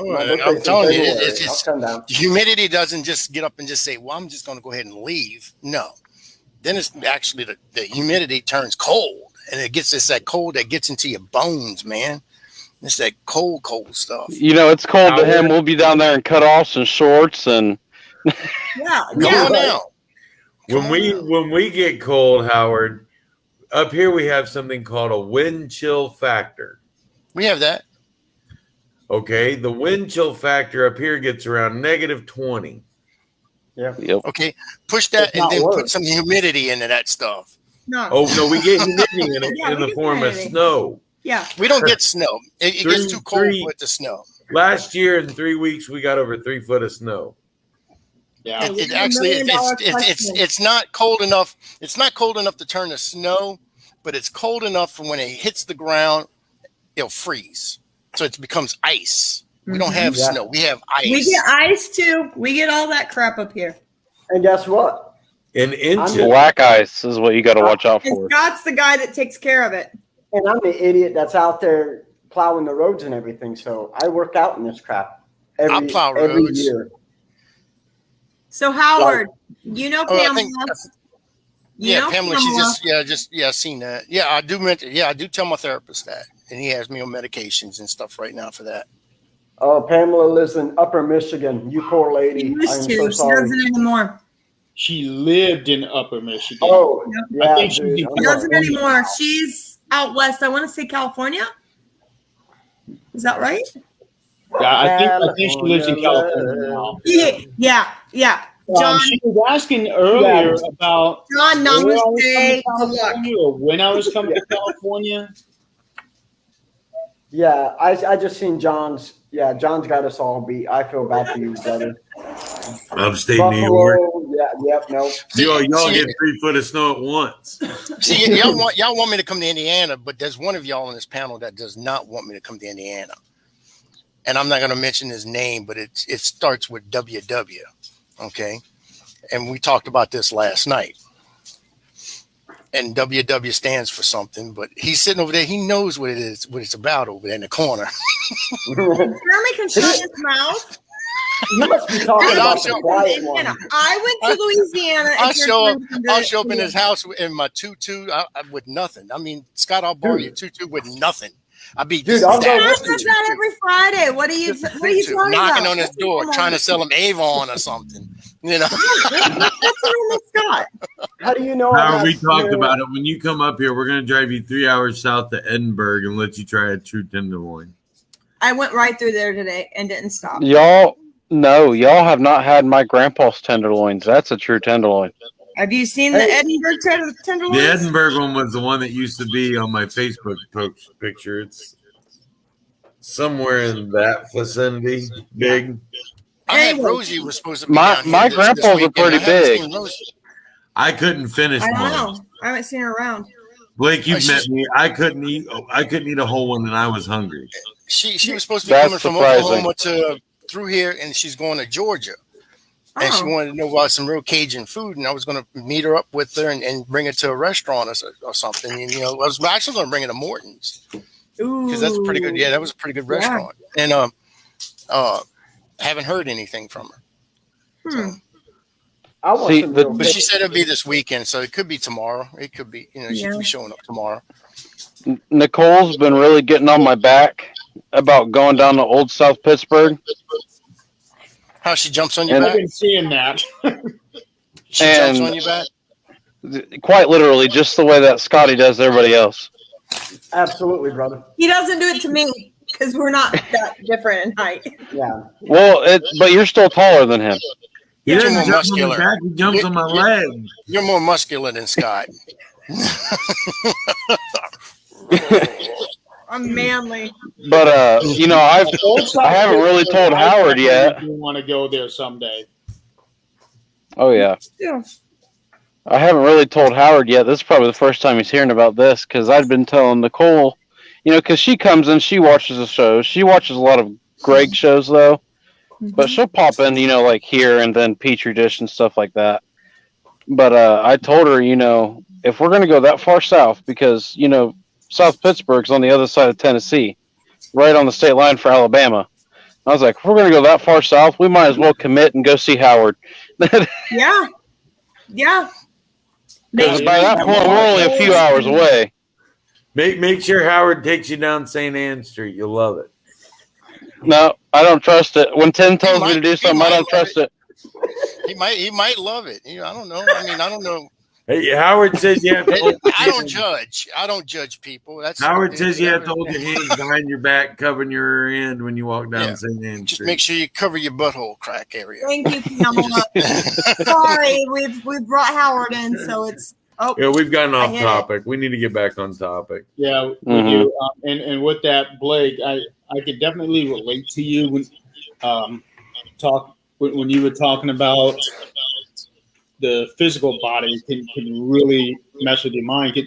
That was part of what I was mentioning about not being good enough for somebody. I'm overweight. You know, I'm not like big. Like me. I'm pleasantly plump. That. I'll tell you that now. I'm fat. I love being fat. I mean, hey, that's me. I don't need a blankie in the winter. I eat. I mean, I ain't gonna sit there and starve myself. I Howard, see something, I'm gonna Howard grab. has the best food. I'm gonna eat. So, I made that's why I started working on this weight loss thing with some of the other folks, and I actually made a hashtag: lose the weight, get the date. Lose the weight, get the date. Jeremy, you want to lose the weight? Wait till we go to Brown County as a team. Yeah, but see, when you do that, then you're playing into. See, that's what I don't like about that. You're playing into the stigma of you have to look a certain way in order to be accepted by society and by certain women and bullshit. See, if they don't love you for who you are, then give them one of them and say adios. Absolutely. See, Howard, I'm gonna jump on that with you. I completely agree with that. But also, there's a difference between being just chunky and then unhealthy. Okay, I'm just going to jump in because I'm the only girl on the panel. You see my husband? Sasquatch? No, who's not my husband. Girls I've like been you guys too. Hey, look, I've been working on this covering from my tool for a long time. I got my shed. It's nice and built up now. I can cover everything. I'm good. Yep. But this is 53 years of hard work. But it's not necessarily just that. But admittedly, growing up with society. Yes. You grow up with that idea that you do have to look a certain way. You have to look like the jocks. You have to look like the jocks at school. Yeah. You have to be Mr. Popularity. Mm-hmm. But that was the thing. When I played sports, I was better than all these jock kids, and I stuck to myself. I stuck to my people. I didn't feel like I needed to go out and get all popular and all that. Yeah, but you were true to yourself.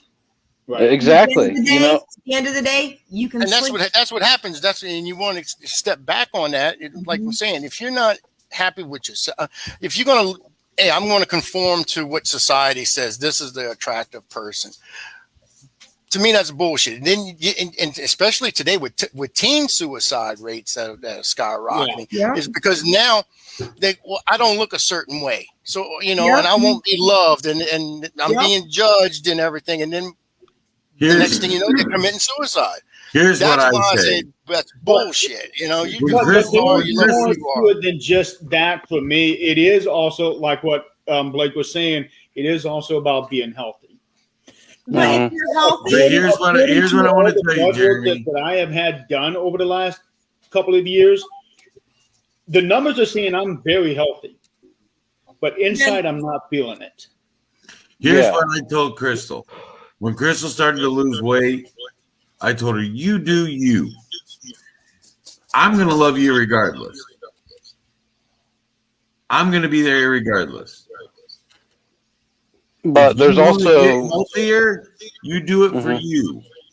You don't do it to get a date. You don't do it for a woman. You don't do it for anyone else. You do that for you. And that way you get the self-satisfaction out of what you accomplish. because that's going to be your motivator. That's going to be your goal. And I went from 200 pounds to 115. Which was too late. I can see what you're saying about that. I'm going to stop you all there for a second because now you get this point of view. I get it. You don't gain the weight that you want to gain. I'm 5'1", 109 pounds. I can't grow facial hair, So I'm thankful that I have my wife because she likes me for me. But if something was to happen, now you hear guys, women with guys that are a little bit bigger so they can cuddle and beards. I can't do any of that, so it is what it is, though. You know what I'm saying? You come down here, Scott, for about a month, and I'll get you where you're looking like Jeremy. No, but I've heard that for 47 years. I'll get the weight on you. Don't trust me. I'll get the weight on you. I'm gonna speak the truth. I'm gonna speak the truth. It doesn't matter if you're thin. It doesn't matter if you're a big cuddly guy. It doesn't matter. It's who you are. You have to find someone who loves you for you. I'm not gonna lie. Tim and I have been married for 20 years. There's some days I look at his face and I'm like, why? Why am I here? Why am I dealing with this? He knows it. He knows it. But it's what's inside. His hair has gone from where his hair is gone. Married. The hair not there no more. Has grown. The belly has grown. But it's called being old. It's called getting old. That's what you're just putting my buddy on the spot like that, Crystal. No, he knows. I know. It's not the physical. Exactly. The physical can change. I went from 200 pounds to 115 pounds and looked anorexic and sick. I can show you pictures. I looked sick. My cheeks were sunken in. My eyes were sunken in. I looked sick. And then I come back up to 140 where I feel semi-comfortable. I have a goal, but so that I don't look sick and I don't feel like I look big. Exactly. Everybody has that area. And you need to be mentally healthy about who you are. Yep. She'll tell you, I don't care if I weigh 300 pounds or 225 pounds. I'm going to be me. Yep. That's the way I am. That's all I can do. I'm to be honest with you. I'll know when I like being around that 225, 230 mark. I know when I'm gonna have to call it right then and there when I know when I'm getting fat. When they had to cut the side of my house open to get me out, that's when I'm gonna have to say, I think I'm gained a little bit too much weight. when they got to come in with the skid loader and get me, that's when I know I need to lose a couple pounds. But I do think that all of it, like you said, Blake, does play into your mental health. Exactly. When you feel like you're too big and you feel like you can't get what society says you should be able to get, that twig of a model who eats one grain of rice for a meal. That was kind of my point about I want the whole damn plate with my weight. With some beans on that shit. With some beans on that fucking rice. I'm happy when I look in the mirror and I'm happy. Hey. Now me, I get depressed when I look in the mirror. I'm telling you, come down here, Scott. We'll start you off on a good regimen. I mean, I'll get you a tub of butter for breakfast with a slice of bread and about half a gallon of milk. Joking. I think one Louisiana we'll start gained you about off. 10 pounds. Then we'll get maybe 3 dozen beignets. We hit the beignet shop. 3 dozen. I'll force them down. I'll lay you on the ground and I'll just literally just shove them in the ground. Why are you forcing them? He's and I'll get that plunger on you like that, and I'll just start plunging on it and that down into you like that. For those of you out in the audience wondering, yes, Howard does have props at his side for him to use. It's my little plunger. Yeah. So He does have a plunger. He does have a little tiny little toilet there Yes, next I to do. him. My little toilet. What are you saying, Blake? Yeah. I got another story to tell y'all. You know, there's a reason. You see this little pin. I don't know how well y'all can see it. That's in my hand right now. Yeah, we can see it. It's a push pin. It was actually the pin to my boutonniere for my junior prom. Okay. And there's a reason why I keep it in my car, and that's because that is the only time I have had a near-death experience in this vehicle. No matter how crazy I've ever drove, that was the only time. And it was when I was with my ex-girlfriend.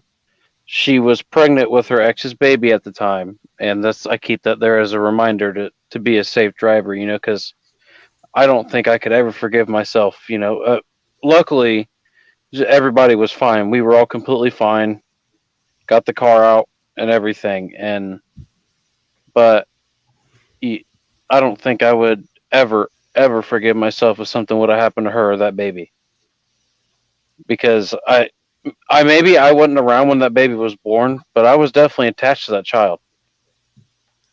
You know, I mean, she may have got mad at me because I would say that's my kid too.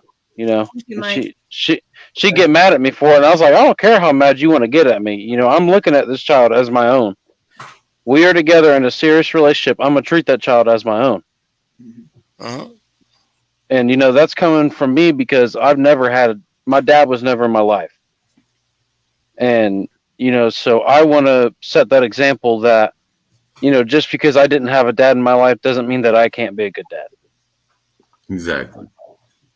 And, you know, and that's looping back around to what you guys were talking, you and Scott were talking about earlier, Tim, about, you know, the way that men were raised back in the day of saying, oh, you're not allowed to show emotion. You have to do it all by your lonesome and ask nobody for help. That's how I was raised because the male figure I had was my grandpa. Yeah. Oh, no, men weren't raised like that. I mean, men were raised. Okay, my dad was raised hardcore, and my dad raised me hardcore. He showed emotion to me. You know, every time he grabbed that belt and beat my ass, yeah, he showed a lot of emotion. Oh yeah. You know, I mean, I always say every night before I went to bed, right before my butt spanking, my mom would say, "You're special." Just know you're special. And then I get my butt special, all right. You special, all right. I'm going to tell that right now. And I was a hyperactive child, Scott. And I wasn't. Long before they knew what ADHD was. I'm a hyperactive adult, let alone when I was a child. Which brings me back to a topic real fast. How would you say that one? How do you know if you're not feeling yourself or whatever? With me, you'll know. If I am not the guy that I am right now, and I'm absolutely silent and quiet, you know there's something going on with me. And that's just how I am. Mm-hmm. I will be nice to you. I will be absolutely nice to you. If I treat you like crap, call you names and whatever, it means I love you and I respect you. You're my brother. Mm-hmm. But if I'm absolutely nice to you, that's a whole new game. I'm the same way. I got a Harry Potter wand.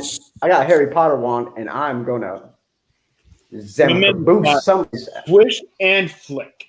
Swish and flick. Jeremy, like I told you, I say swish. I say that when I go to the toilet. I do. I say swish and flick. Man, I just swish and I did too. Swish and flick. And that's swish and flick. That's a hard plastic, son of a bitch. But no, I have had this way conversation with somebody, and she basically said, "I'm perfect the way that I am." And I agree, dude. She has no idea how that comment affected me. Oh, I'm gonna go with that one, Jeremy. And Howard, I want you to weigh in on this. Here's the thing I have to say. For one, all of us on this panel right now are available to reach out to. Look us up on Facebook. I'll give you my personal number if you want. Call I got me, your talk personal to me. number. I know you do. Tim, What I don't wanna- give me your number. I'll leave you sweet lullabies in your voicemail box. He doesn't have it set up, so good luck. But here's what I want to say. For those of you who think that nobody loves you, someone does. Howard, I know you've experienced a loss to mental illness that none of us can even imagine. And if you could go back and say one more thing to your daughter about how much you love her and about how loved she is and how needed she is, how necessary she is. You do it. Oh yeah. I knew you. I mean, I what gotta- Holly to just be honest said. with you- Howard, But I know your be honest- story, and I'm I not mean, going be to honest with you right now. I mean, during the shows, I have this globe that I have set next to me. Okay, and I turn this thing, and on the globe it has some writing on it. Okay, and on it, let's see, it says, "To my daughter, never forget that I love you. If I could give you one thing in life, I would give you the ability to see yourself through my eyes. Only then you would realize how special you are to me. I will always be with you no matter what. Love, Dad." And I have that at every show. Every show. I put that on. And it's a reminder of why I'm doing this, and what I do. And it's when I'm doing the foundation, I look at it, and then it's like some days I just want to walk away from everything. And I'm gonna give you another example of something else and y'all know this, and I've already told y'all this, but I don't think it's been made public. But when you hear me laughing and cutting up and joking and everything,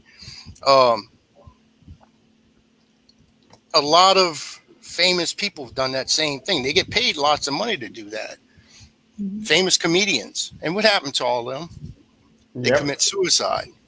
Yep. The Robin person Williams that cracks the most jokes is always in the most pain. Chris Farley. Mm-hmm. Mm-hmm. I mean, you look at all these. John Belushi, he did it with drugs. It's Robin Williams. We hide behind laughter. We do. Absolutely. Mm-hmm. Jennifer, I just want to say it real quick because you popped up in the comments. I read your comment. Believe me, Jennifer, you're more looked up to than you know. Yep. Oh, absolutely. Way more looked up than you know. You are more loved than you will probably ever be able to understand. You don't know what you do for the network, for all the people in the network. Trust me. All the people who watch our shows. Not even just that, just the people who know her. Yeah. Yeah. And on a personal level as well, that you've helped give us readings to help us. You mean so much to a lot of us, like a lot. Going back to I'm gonna tell you something with Jennifer. Jennifer, I think I'm the only one that knows her the longest out of everybody in this group. Mm-hmm. Yeah, you are. We've been together. I mean, she was on my shows long before, and it was a chance meeting. I don't know if it was fate or what, but she did a reading for me, and a long time ago, it was about Jessica and everything, and we became close we just became. It was like instant. I mean, we just became real close, and it's not nothing sexual or physical. It's more like a bonding of the souls. I felt attracted to her for some reason. I felt like she was put in my life for a reason. And I pretty much, twisted her arm and got her to do the shows with us. And she did it for a while. And then she went in her direction, which is she's, has psychic abilities and everything. And I've seen her develop those abilities to where she is today. And to see her from where I saw her in the beginning to where she is today, it's leaps and bounds. I mean, she is so gifted and so talented. I don't trust anybody but her. I mean, there's another one. I mean, there's another person. It's Ane. I mean, I will talk to Ane. Ane is very talented also, but it's more than just your abilities. It's your personality. Yeah. It's who you are. And, you find people you connect with in life, and you just feel it. More than your abilities. It's a connect. Like Howard said, it's a non-love interest soulmate. Mm-hmm. Oh no, it is love. I mean, it's love the soul. No, yeah, but not a romantic love. No. Yeah. Right. That's what we're saying. More like a kindred spirit kind of love. Yeah. Right. Yes. Right. I call her my little sister. She's my little sister. That's where I look at her. I'm a firm believer in soulmates, and I believe that you have people who are soulmates in this world that are not. You're not meant to be with romantically. Like her and I, we're romantic soulmates, but me and Scott, we're non-romantic soulmates. Are you sure about that one? There's you. No, I just know That's what I want to know. There's a mighty lot of humping of legs going on in that situation. I mean, I'm just it's one-sided, Howard. Scott's trying to take it to the next level. Tim just won't let it happen. No, Scott and I, we don't hang up the phone without telling each other, "Love you, brother." Nope. I think we all do that. I think we all do that. We have been friends longer than half our lives.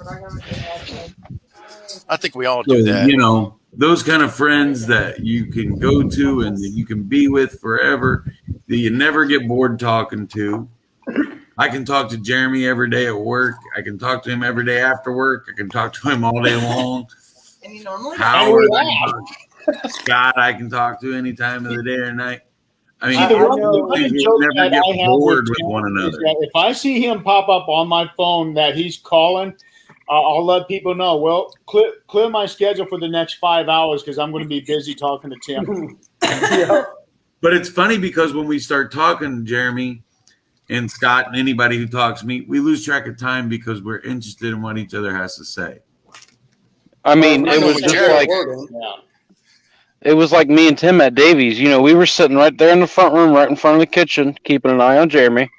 And I don't know how long we were sitting there. The only thing that broke us out of our conversation was until Jeremy decided to throw a shovel across the front porch. But we thought he fell because you just disappeared out of the window. Me and Tim thought you fell over and tripped. But he was throwing a shovel at you? No, he was throwing a shovel across. He was doing a solo provoking session because something kept pulling us out there. And normally we don't like to do that, but so you throw a shovel. And Jeremy, it wasn't that I threw the shovel; I just kind of threw it down. Yeah, you didn't like have a target on the front porch. Because what I was doing was that I threw the shovel down to let whatever they know that I was completely vulnerable. Now I've got nothing in my hands that can hurt you. Yeah. Then all of a sudden, it so happens Scott's just walking by the porch when you're doing that. Bing! You know, there goes Scott. He's down. Man down. Scott wasn't even there. No, he could have been. He just could have showed up and said, "Hey, I want to come on the investigation." You know, just pulling up, and all of a sudden, bang! And and he's out. You know, he just threw what happened? Jeremy threw a shovel. Well, son of a bitch! I mean, what the hell did I do to him? I mean, Jeremy. It came to my attention here recently that sometimes I come across as intimidating because I'm a big guy, but I'm not. Oh, my bad. Yeah, I'm like the least intimidating person in the world. And if anybody out there ever has a problem, just call me up. We'll talk. Make sure you clear your schedule for 3 or 4 hours, but we'll talk. And if you need I'm thinking of that when you said that, I'm thinking of that old Saturday Night Live sketch with Michael Myers, Coffee Talk. We just talk, that's all. Yeah, just talk. You ever seen that sketch? We just talk. Coffee talk. Anybody who talks to me knows I'm like the least threatening guy on the planet. unless you try to harm my family. That's the one time I will lose my crap. Yeah. If you need a good I think laugh, anybody's like that. you can get a hold of me. I have no problem making myself look like an idiot to make somebody's day. You know, that's what I do. You know, I do that 24/7. I'm going back Right. to the topic at hand. say what? I'm going back to the topic at hand. So Holly says I connected Jeremy York and immediately the same with Scott C. Wilson. I am going to do my best to get through this. Uh-oh. Yeah. Holly, you probably didn't connect well with me because I don't open up to people. And there's a reason why I don't. I don't like the hurt and I don't like the rejection. I keep my personal life as personal as I can. These guys will attest to you. Normally it takes some help for me to open up, which some of these guys on this panel have already seen.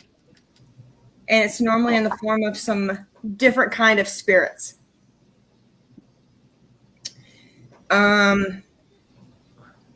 Yeah, I'm one who deals with this seriously. I'm not saying that anybody else doesn't. Howard, you probably noticed there's been a change in me since I come back from Louisiana. Yep. If I don't feel connected to people, I won't open up to them. I won't do it. Cheyenne, I'm sorry. I'm trying to go through the comments as we're coming in, but But I already know how to get you to open up to me. I just send you a beignet. It's beignets and hurricanes. Yes. And Crystal, I'm a join you on that one. I may not do it, energy wise or spiritually, but I will definitely, not open up to somebody if I don't feel something there. Like when I met you guys at Davies, it was instantly I felt a connection from me to you three, and that's I was all jabberjaw. I was in awe, and it doesn't help that I had been to that place a bajillion times before that anyway, so I already knew what was going to happen. But Crystal's the kind of person that if you don't come to her with a welcoming hand, she's not. I'm not going to be welcoming to you, and it's caused. I'm not going to lie. Tim and I keep talking about we've celebrated 20 years, but it hasn't always been that case. When Tim and I got together, I had depression, and I knew it. I'm going to be honest with everybody. I've been a self-carver since I was 15. If my mom's still in the comments, she can attest to it. I literally carved death with a thumbtack into my ankle. Some people know that, some people don't. I don't normally talk about it. I've been institutionalized. A lot of people see me as being she's Crystal, she's on the 13th dimension, she's on the Paranormal Soul Talk, she's happy. No, that's not my everyday life. Mm-hmm. When Tim and I got together, he didn't understand depression. He didn't understand. I didn't understand depression on the level that you were on. Yeah, he didn't understand how my mind worked. He constantly told me, in a sense, get over it. It wasn't his exact words, but it was in a sense, get over it. I don't understand why you can't just be happy. I don't understand why you can't just look at the good in life. I don't. My mind is not. It's not wired that way. It's not wired to look at the good. When I look at the good, I see the bad. I seriously, I truly do. We've had this, take for instance this week. We've had a great week. We went away. We've been in the hills all week, which is my comfort zone. The hills and water, that's my two. But I can tell you 100 things that went wrong before I can tell you 100 things that went right. Mm-hmm. Because that's how my mind works. Like the decision to turn on the fireplace last night. That stunk so bad. And it was And it got so hot. We were in a very small cabin, and it got to like 100 degrees in there in a flash. Oh yeah, I saw your video, and I was like, "How is that tall man staying in that little thing?" Oh, we'll tell you stories after we get off the line. But I seriously, I don't. Those who work with me with the Paranormal United Network, you know that I do my job. I do the job to the best of my abilities, and normally I try to take it a step further, but I don't let anybody in. But you got to remember this, Crystal, what you just said in the beginning of that. You said that Tim was like, he didn't understand your depression to that level, and it was like, get over it. That's how, and I hate to say that, that's how men are programmed. We were taught to be that way. We are taught to, hey, you depressed, you don't have time to be depressed. You got shit to do. You got a family to take care of, or you got bills to take care of. We're the providers, and we don't have time for that. And that's why you didn't feel. I mean, you feel like he might not have been thinking of you, or it's just the way we're programmed. Yeah, but he'll tell you he didn't understand it. He would say, I would self-mutilate, and he would say, I'm going to leave you because you're self-mutilating and you can't get over it. Right. It wasn't a matter of I couldn't get over it. It was a matter of that's how when I felt ugly inside, that's how it came out outside. So that you could see what I was going on in my brain and my body. That's how I felt. That's how I released it to the world. I mean, you can look. Anybody who knows me, I have 10 tattoos. Not tons, but I have 10. And it's because, and I seen a comment earlier, that people do tattoos because it's another way of feeling the pain, but in a constructive way. And that's why I do. I seriously do. Yep. When I need to feel the pain, that's how I feel it. But you have a tattoo here. But I do have a tattoo that is a lifeline, and in the middle of the eye is a semicolon. And I have another one on my ankle that is a butterfly, and the butterfly's body, semicolon, is a semicolon. I will say that some depression is hereditary. All three of my kids deal with it. All three of my kids, unfortunately, which is the one thing I hoped and prayed to God that they would not get, was my depression, but they did. All three of my kids have been self-harmers. So the one on my ankle is with my oldest daughter. I'm that mom that takes the kid to the tattoo place when they're 18. So my daughter and I... Dang, Crystal should have been my mom. Right? So my oldest daughter and I have the butterfly with the tattoo, semicolon for suicide and self-harm awareness on our ankles. It's the same place. My middle daughter and I have the lifeline for her 18th. And then when my son turns 18 next year, we will have one too, but it'll be a little bit different. But see, talking about the semicolon, I have a plan for my first tattoo. I still don't have a single one on my body. It's going to be a semicolon down towards my wrist because I'm not trying to make anybody cry. You want me to be real? I'll be real. I didn't even hear you. I'm sorry. Sorry, all I heard was you said comment. Oh, I'm confused right now. When I start getting into a story, I get into it. But and there's because I'm with you. I was a self-harmer growing up, and that's exactly where I'm putting that semicolon where I used to self-harm. And the dot is going to open up and be a group of blue butterflies for suicide. And that's because my uncle, that's why I was telling Jeremy last night, Crown Point might be a little hard for me. That whole weekend's going to be hard for me because the last 4th of July that I spent up north, my uncle was still there. And oh God, this is the one that really gets hard for me to talk about. But what hurt me the worst is, when that time came, once I was told, I was like, if only I would have known, because I didn't see him like that all the time. Because he lives up in South Haven, and I live all the way down here in Wabash. That's 2.5 hours away. Right.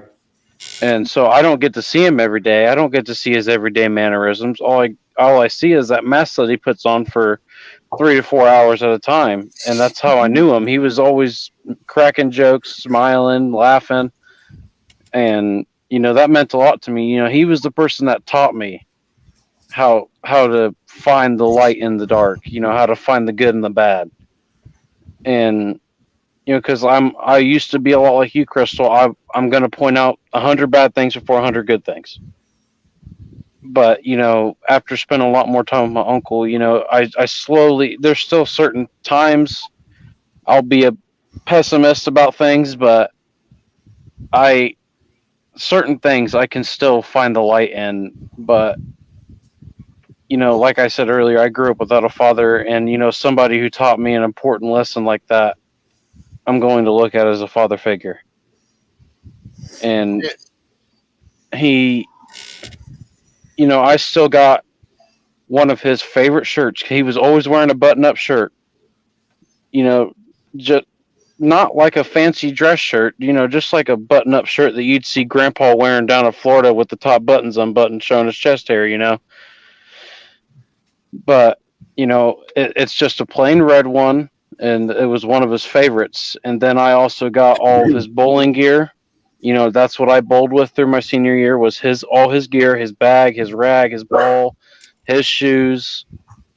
And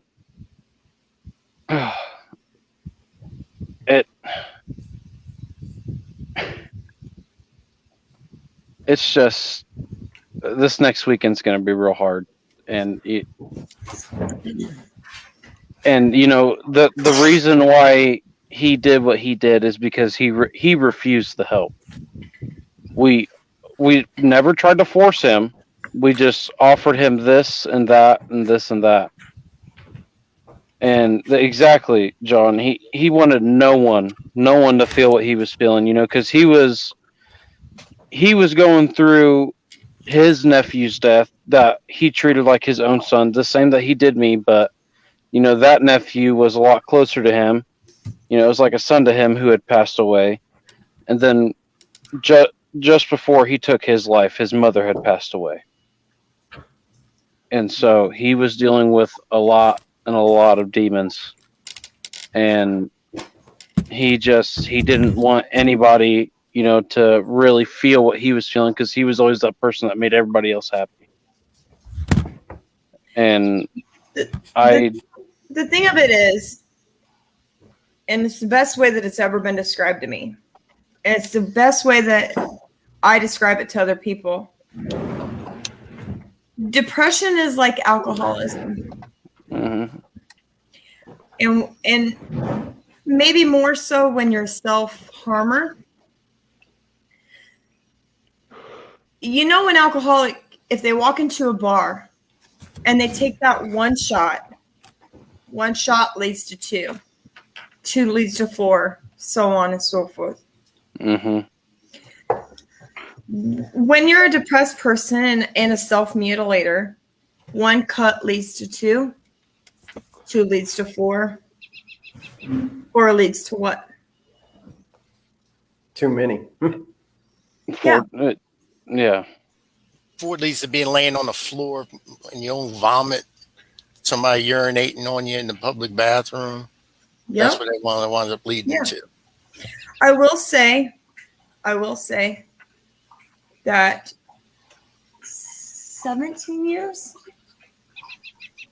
years I went without self-mutilating.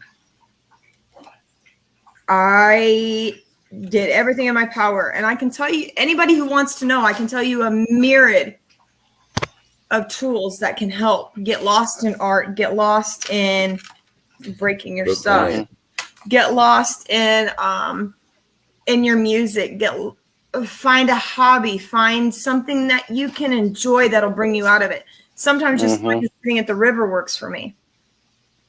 But I will say, you can relapse. Mm-hmm. And it's like any other addiction. It is. But Jeff said something just a while ago. You just said something a while ago. You said something about knowing the difference of knowing the difference between light and dark, or what was it? How was it? Try to delight the dark. Okay. Sometimes you might know the difference between light and dark. You might know the difference between light and dark, but sometimes you prefer the dark. Exactly. And I have them days that you guys don't see me in the group chat, and to where I'm not doing nothing. I'm probably just sitting in my bed staring away at the TV screen or my phone, or just laying there in the dark. Yeah, but see, like someone like me, I live there. That's my place. That's what I like to be. I like to be in the dark. Yep. But you have to find your light in that dark. Exactly. But the thing is, I don't want to. But that's my problem. You don't want to. I don't want to. But that's okay. No, I get that. I feel comfortable there. No, I get it, Howard. I totally, Mm-hmm. I get it more than you think I do. But where would Trey be? Well, I'll take care of him. Don't worry about. I mean, there's nothing to worry about. That's your light, Howard. That's your light. Well, that's your driving force. He's my reason for being. Yes. That's your light. That's a light. But I prefer the dark. And I completely understand that, man. And my light for the longest time, it was that kept me going from not taking my life after what happened to my uncle, was that I didn't want to put my family through that pain again. No matter how much pain my own family has put me through, I didn't want to put them through that again, because there was parts of my family that didn't deserve that, didn't deserve to go through that pain again. And let me tell you, once you go through it, it's, I mean, nothing compares to losing, a son or a daughter, but once you see somebody that takes their own life that was so close to you, that I think that comes in almost a close second, that, they were in that much pain to take their own life and not reach out. And it's, it took me the longest time to realize that I could reach out, because even when I was in the Bowen, most of the time it felt like I was forced to be there. I was locked in there with that therapist. And I'd try and beat around the bush. They would try and get me to talk about things I didn't want to talk about it. And, and one time it was really, really bad for me. My bio father was at the Bowen the same time that I was. My grandma made a whole big scene about it. He didn't make any attempt to approach me, say nothing to me, no nothing. But my grandma, said that she couldn't even stand to be inside the room. And I was like, why don't you act like an adult about it and sit there and be quiet? Because that's how I look at it. He's not making any attempts to make a scene, then we don't need to either. And, But what was wrong with your uncle? Was he just having depression? Was it just depression issues? I mean, what was actually going on with him? We're still not 100% sure. We know depression was a big part of it, but I couldn't honestly tell you, man, that because I was kept out of the dark through most of the thing. All I was told is that he was going through a rut, and then I was told how he took his life. Okay, because I'm gonna explain something to you, Blake. There's different types of people commit suicide for different reasons. Each one of them it's not the same situation. You have people who have major depression issues, and it's sort of like what Crystal's going through. She deals with depression on a daily basis. She's been dealing with it just about her entire life, probably. Am I correct saying that, Crystal? You've been dealing with depression issues just about your entire life? Yeah. Okay, so you have someone who, and it's hereditary. You know, it's there are studies where they're saying that it's hereditary.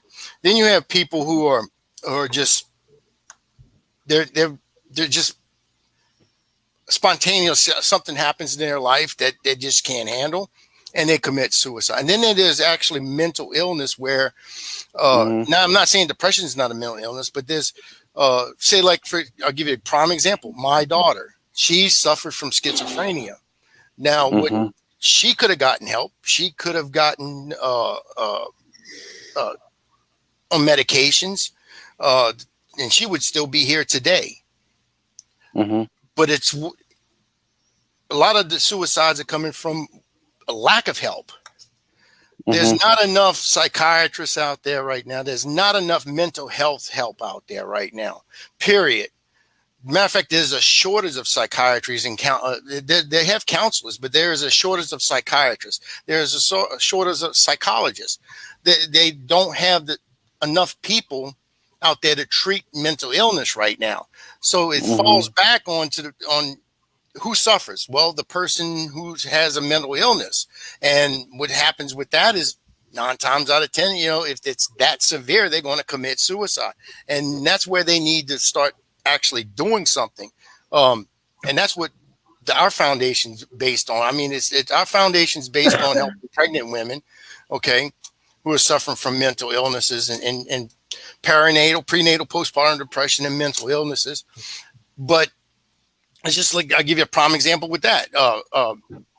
Pregnant women, postpartum depression right now is ranked the #1 killer in women today, right now. It's the #1 killer. It beats out cancer. It beats out suicide. I mean, well, of course it's suicide, but it beats out everything. Postpartum depression, and it's the cause for them to commit suicide. And they don't just with a postpartum woman who's suffering from postpartum depression. Not necessarily they just don't take their own lives. They take someone else with them. They'll usually take their child. Okay, so that's 2 lives that you actually losing. Some women become postpartum. They'll get that depression right before having a baby. They'll start with the baby blues before having a baby. I've heard stories where women at 38 weeks, and it's 40 weeks before they have a child. That's 2 weeks before they have and they'll just commit suicide. And it's probably even higher when you have depression or any other mental illness before. So I mean, right now, the biggest problem is not enough there's not enough help out there for the people who want to get help. So what they do instead, they just throw a bunch of pills at you. You go to a doctor's office, or you might go to a state-ran facility where they might have a few psychiatrists there that's overworked and they can't do the jobs that they want to do. And it's because it's like going through Burger King or McDonald's or Wendy's or just going through a drive-through, and they're coming in, they'll hear you a few little stories and they'll just throw some pills at you and you're out the door. Yep. Okay. Yep. Unless you have the bucks to go ahead and hire you somebody that's going to actually take care of you. And I had doctors that did that to me. I literally had a doctor who listened to me for 10 minutes, no more than 10 minutes, maybe 15 at pushing it, and said, "Here's a list of prescriptions. Go on your way." And Scott and I can relate to this too, because it became a really big problem in the military with pushing pills. Scott and I both understand the 22 situation. Every 22 minutes, another veteran. Now, you know what the sad part is? If I was to come on here right now, I'm going to tell you this right now. If I was to come on here right now and tell you I'm going to shoot myself in the head right in about 5 minutes, I'm going to go get a gun and I'm going to blow my brains out right now. Boom, they'll come out, automatically. Somebody will call. If y'all taking me serious enough, somebody will call. I'll have a cop here. They'll come out here and they'll evaluate me. I'm just giving you the scenario. Yeah, you're fine. They will come out and evaluate me. Okay, they'll bring me to a hospital, a medical hospital, where a medical ER doctor is going to sit down there and he's going to decide, well, this is what's going to happen. Or a coroner, sometimes in your community, you'll have a coroner come out, or assistant coroner come out to your and evaluate you. Okay, then they're going to say, no, he's got some issues. We're going to lock him up. Okay, we're going to commit him. All right. so they're going to commit me. So I'm sitting in a hospital, usually nowadays, just waiting on a bed. Okay, just to get into a mental facility. You're there. You could be anywhere from 6 to 40. 48 hours. No, 72 hours. Yeah, 48 hours sitting in the ER room to get a bed. Then you get into a mental institution. Okay, it's not going to be in your town because 9 times out of 10, the one in your town is already booked up. So they're going to send you somewhere, wherever in your state they're going to send you. They put you in there, and guess what? They'll hold you for 72 hours. Yep. Okay. That's if you have no insurance, they're going to hold you for 72 hours and they're going to let you go. Now, if you got insurance, guess what? Oh, we're going to milk this. We're going to hold you for 2 weeks. We're going to throw some medications at you. And after that 2 weeks up, you're miraculously cured. Yep. You can go home and just follow up with your psychiatrist.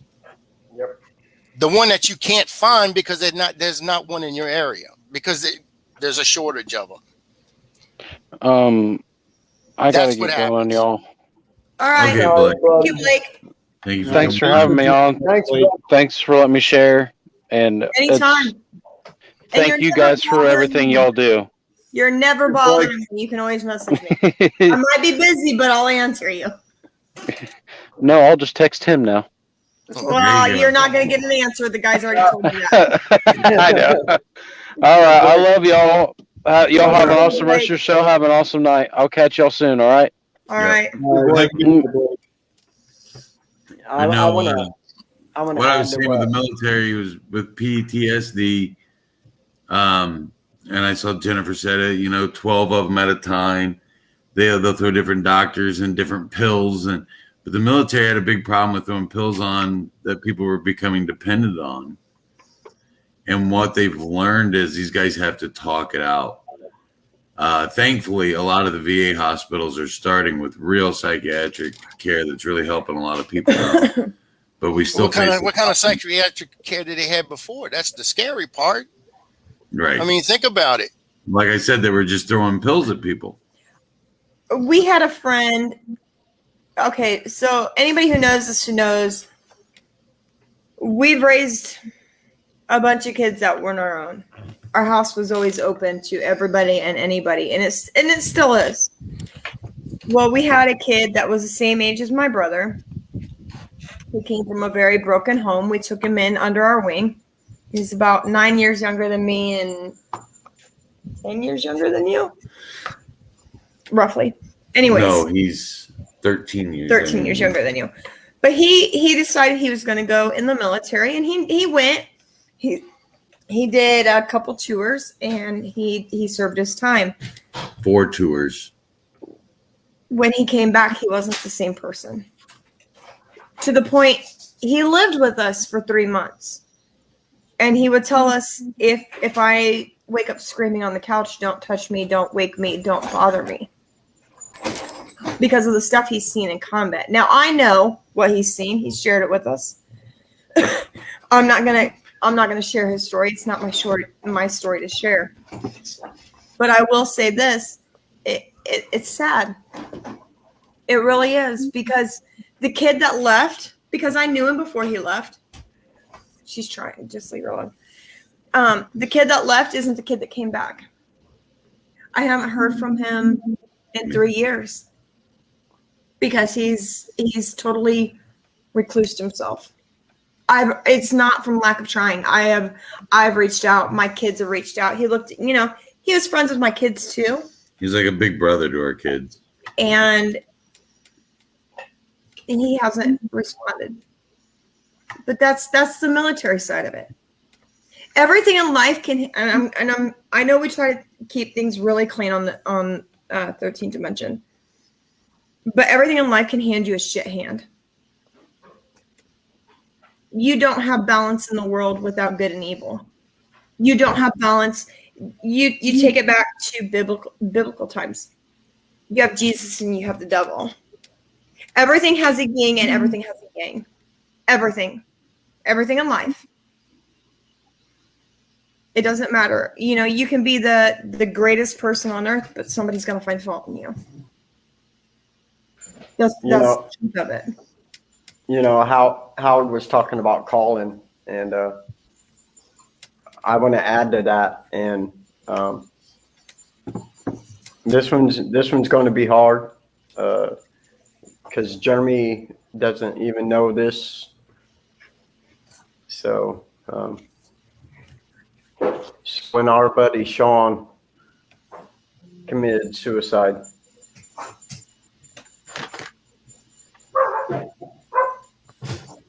he lived with his cousin Tony. They lived, like I said, his house was 45 seconds from my house.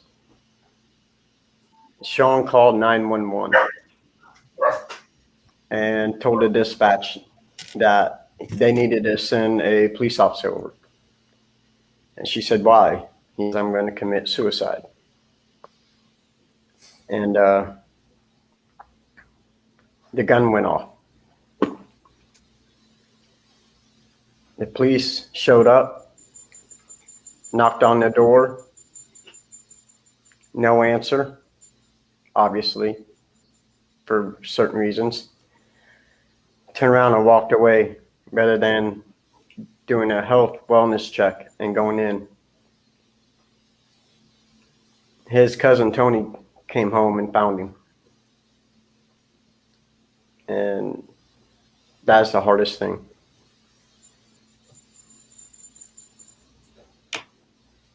And I know it still bugs Tony today. He called 911 to let him know. Scotty, I did know that story. That's a hard one, man.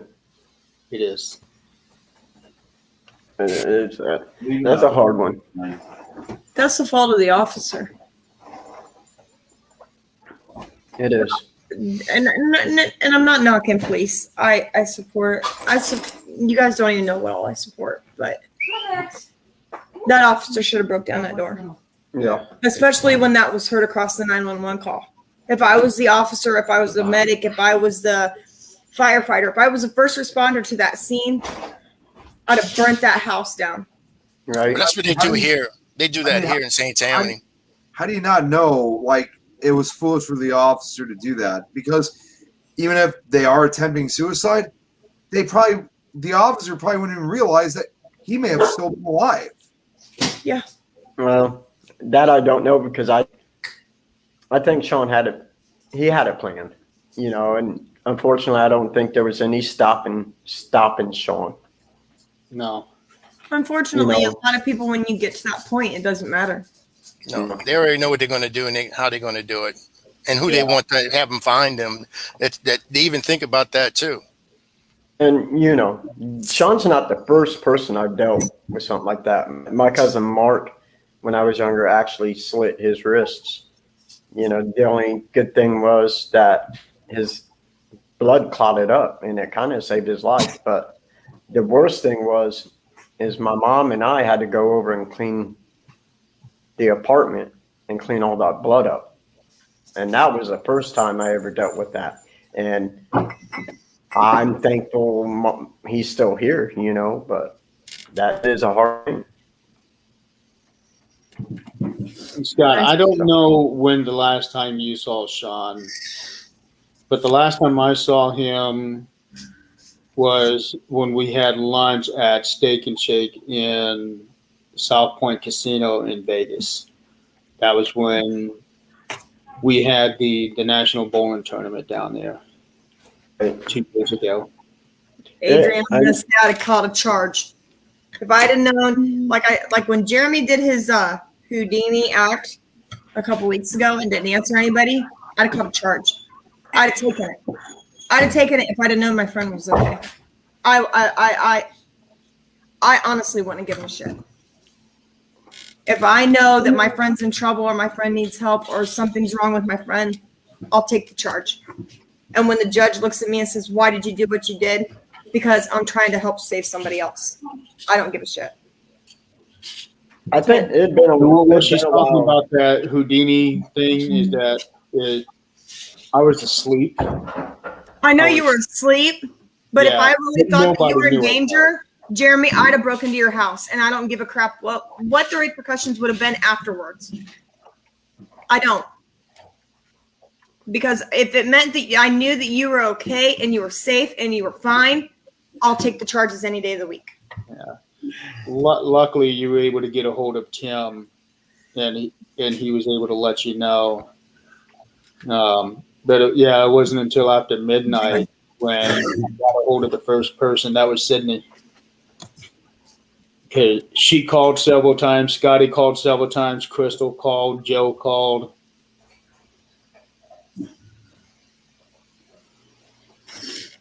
Yeah, I didn't call because I figured you were just shedding.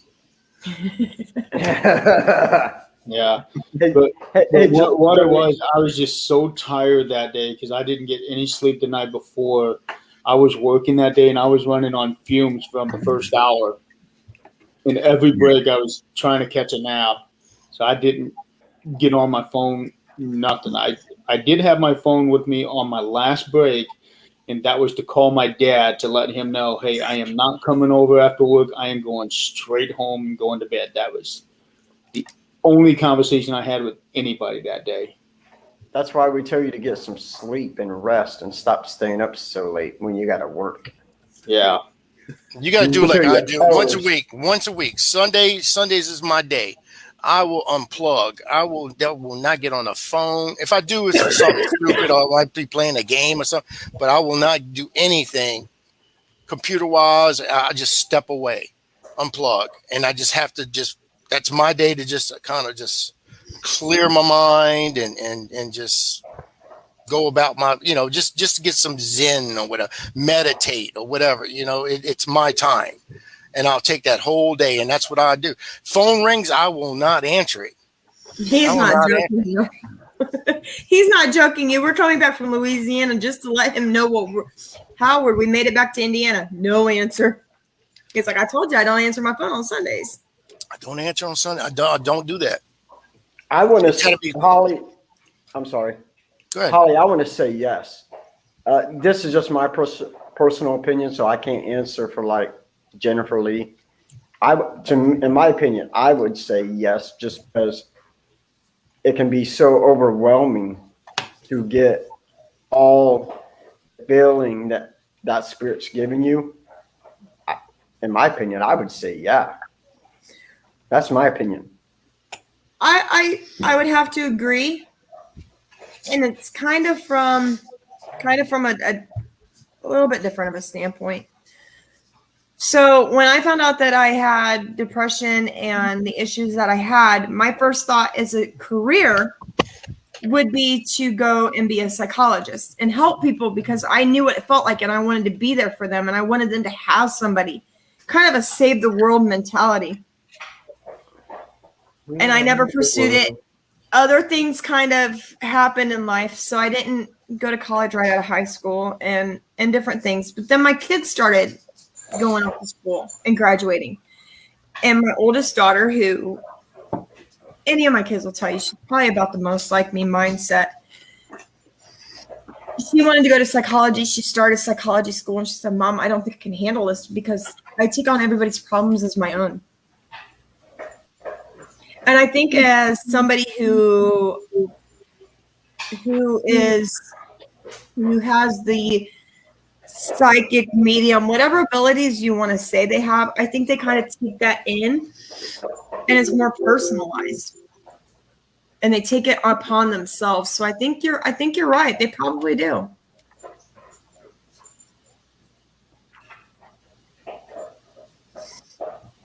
I do want to take the time to say that we as a society aren't kind anymore. No. You got that? I know you're bald. I know Yes, I you're am. short and a little leprechaun.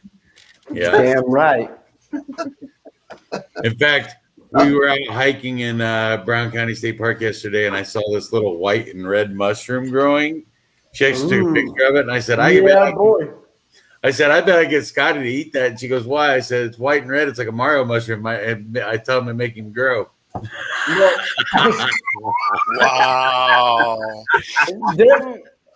Wasn't you on vacation with Corey and Chrissy and all them? Because they posted a picture. They said it was a bear, but I thought it was you. No, but hold on. But no, seriously, Scott and I can joke around like that because we know each other. But one thing I try to do every day at work is at least smile at somebody or have a kind word to say to them or just say hi to them. Because you never know what somebody else is going through. So that's just something I do every day. Yeah. But and you can ask Jeremy, pretty much everybody at work knows who I am. That's because you talk a lot. Especially right now with line 12. Yeah. But I mean, I have people come up to work to me and say hi and say my name every day. And I'm like, hi. And I'm like, what was their name? I don't even know their name. But I have to show them one funny picture though. That I oh took. yeah. So Howard, she's gonna make fun of me. Howard, you might remember on my last Paranormal Swamp Talk, Rosie said while we were gone to see if I could find Sasquatch in the woods. Yeah. Oh no. And we came upon a. Hold on, let me pull up the first picture. We came upon a Sasquatch in habitat. It's like a little wigwam that was out in the woods. Nice. And it just so happens that Sasquatch was looking out of it. Wow. It is Tim. I can't see it that well. I'll send it to you. I'll send it to you. Send it to me. I got to see this. But yeah, but no, seriously, just I think if we can be kinder to other people as a society, to people we don't know, it helps. It has to help. It helps, but people, when you feel alone, you don't feel it doesn't matter. And I get that. I do. Yeah. You can be in a crowd and still be alone. Yep. At the same hand, just a reminder to people exactly to what I said earlier, Howard. I've felt that before with crowds. Yeah. Like, even though there's other people, like, best way I could describe that for me is like when you're in a group of people, especially if you think they're their friends. I mean, they are your friends. And like, again, with me being different, how they treat you differently, how you don't get to do almost like the same activities that they're doing. It's just like, you just feel so isolated even around them. And plus, it sure as hell increases the belief that, maybe these aren't really your friends to begin with. I mean, I've had a couple instances like that. Because if you send that to me, I can screen share. I've had a few instances like that. Unfortunately, I can't really talk about it because some of it's rather kind of explicit, but you guys get the idea of what I'm talking about, though. Yeah. And since Crystal's out of the room, I'll share this. Since she's out of the room. He's coming. I actually read a scientific article about this years and years ago, how fathers men in particular, who are expecting a child go through so much mental stress because all these feelings of protecting, all these feelings of providing, protecting, and things go through our heads before a woman has a child. And it's true, we do go through a lot of mental stress through pregnancy. But I want to say, and I know Howard had said earlier, our brains aren't exactly wired that way because we don't have time for it, and it's true. But like, I raised a family of 5. I provided a home for them. I provided food. I provided clothes. I provided everything they needed. Not everything I wanted to give them, but everything I needed. Mm-hmm. And there were times, and I did it on my income alone. I wanted Crystal to be able to stay here at the house and raise the children. And that's what she wanted as well. But I can't tell you how many times I've been on my way to work, driving up the highway, see a semi, and think, man, I've got a lot of life insurance. They get even more if I'm in an accident. I could just slam on the accelerator and go right up underneath that semi and end it all. Yep. After losing my dad, though, and really realizing how much I learned from him and how much I still have left to give to my children, that thought has gone out the window. But there's a lot of men out there who feel that pressure to provide and that pressure to protect and provide, and there's so much out of our control. And men have naturally, I think men have control issues anyway. But you know, when it's that pressure can be overwhelming. And just know, as a dad, as a husband, there's a lot more that you're gonna miss, and a lot more that you have to offer than money. Yeah, but men are not wired that way. We're wired to, you know, we have to provide, and providing is money. And if you can't support your family, then what kind of man are you? That's how we're wired. We are there to support. We are there to bring home the bacon or whatever you want to call it. That's how we're programmed. Of course, nowadays, it's a lot of changes going on. You have a lot of gender roles are actually swapping. You have more men who are more of the nurturers and or the caretakers or the caregivers and everything, and where women are more what men were 20 years ago, 30 years ago. You know, they're more out there. They're more out in the market. You know, they're out bringing home the cash or so whatever you call it. You know, they're the breadwinners. So it's different, but that's how we're wired. It is. Yeah. I'm just saying to all the guys out there, you have more to offer your family than money. It took me losing my dad to realize that. It's true. I could be the one. I sit on 3 business degrees. I could be earning 6 figures. We could be living a happier life. But I wanted to raise my kids. That was the most important. That's my legacy. My legacy isn't a number at a factory. My legacy is leaving what I can with my kids. Well, because I know that value. And that's the best kind of legacy to leave behind. Right. I mean, let's face it. Any person. I'm sorry, Scott. I'm not trying to interrupt you. No, you're good. Any company, especially nowadays, and Tim struggles with this. I know we've talked a lot. Bye, Irene. See you, Irene. Bye, Irene. I'll send you a friend request if we're not already friends. At the end of the day, at a factory, when you're gone, you could die at 9 o'clock in the morning, and your job is posted at 3 o'clock in the afternoon. Let's be real. It's true. Excuse me. Sorry.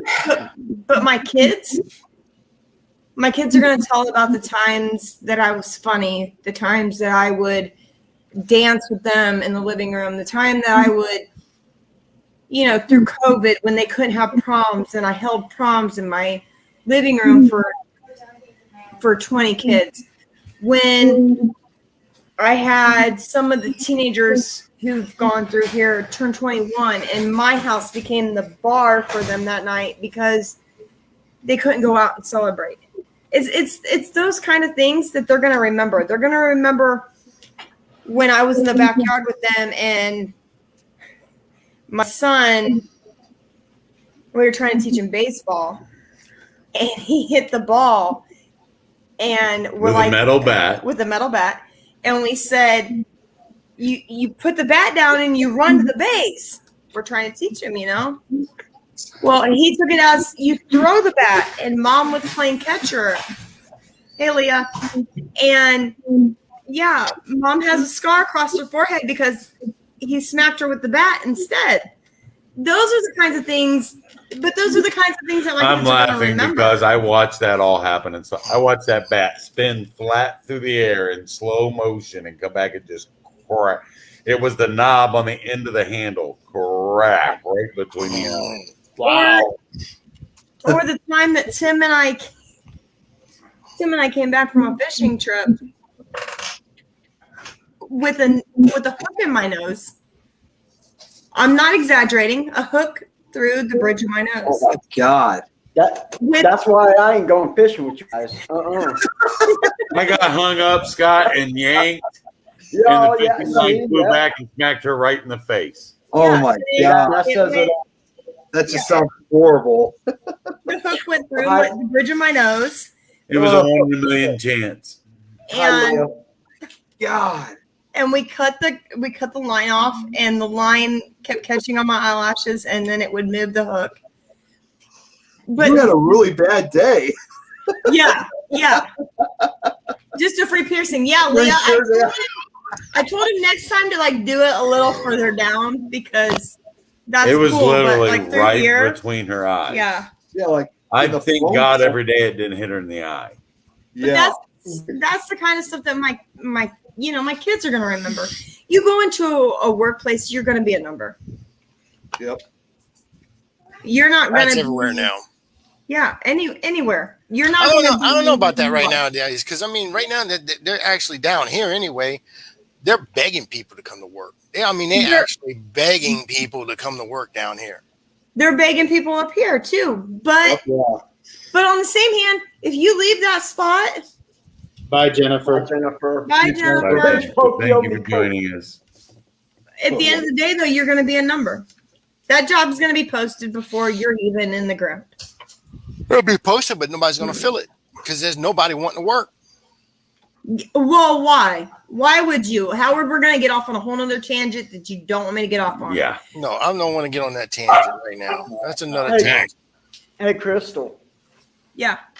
If you can make 6 figures, you need to start doing that so you can take us on trips.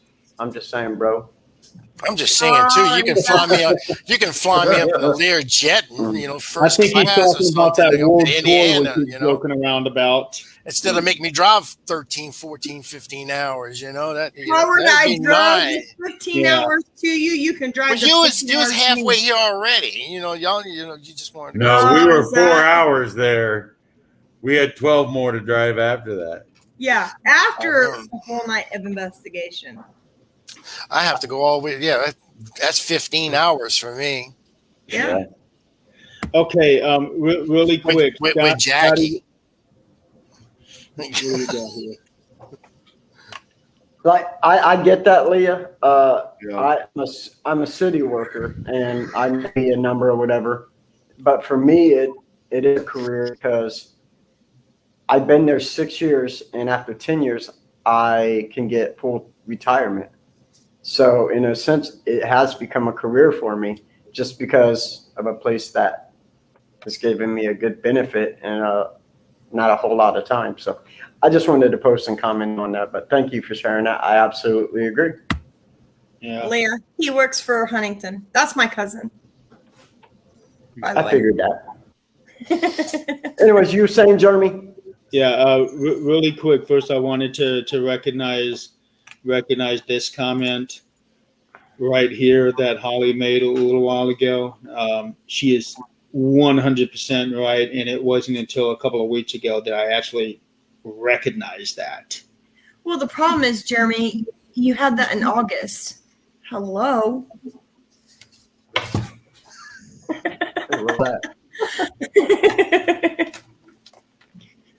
So, yeah, Holly, you were 100% right on that one. Also, Scott reminded me, I got some more videos to show. Yeah, we do have other videos. We were going to talk. We had so much to talk about, but yeah, this is a topic that needs to be talked about more.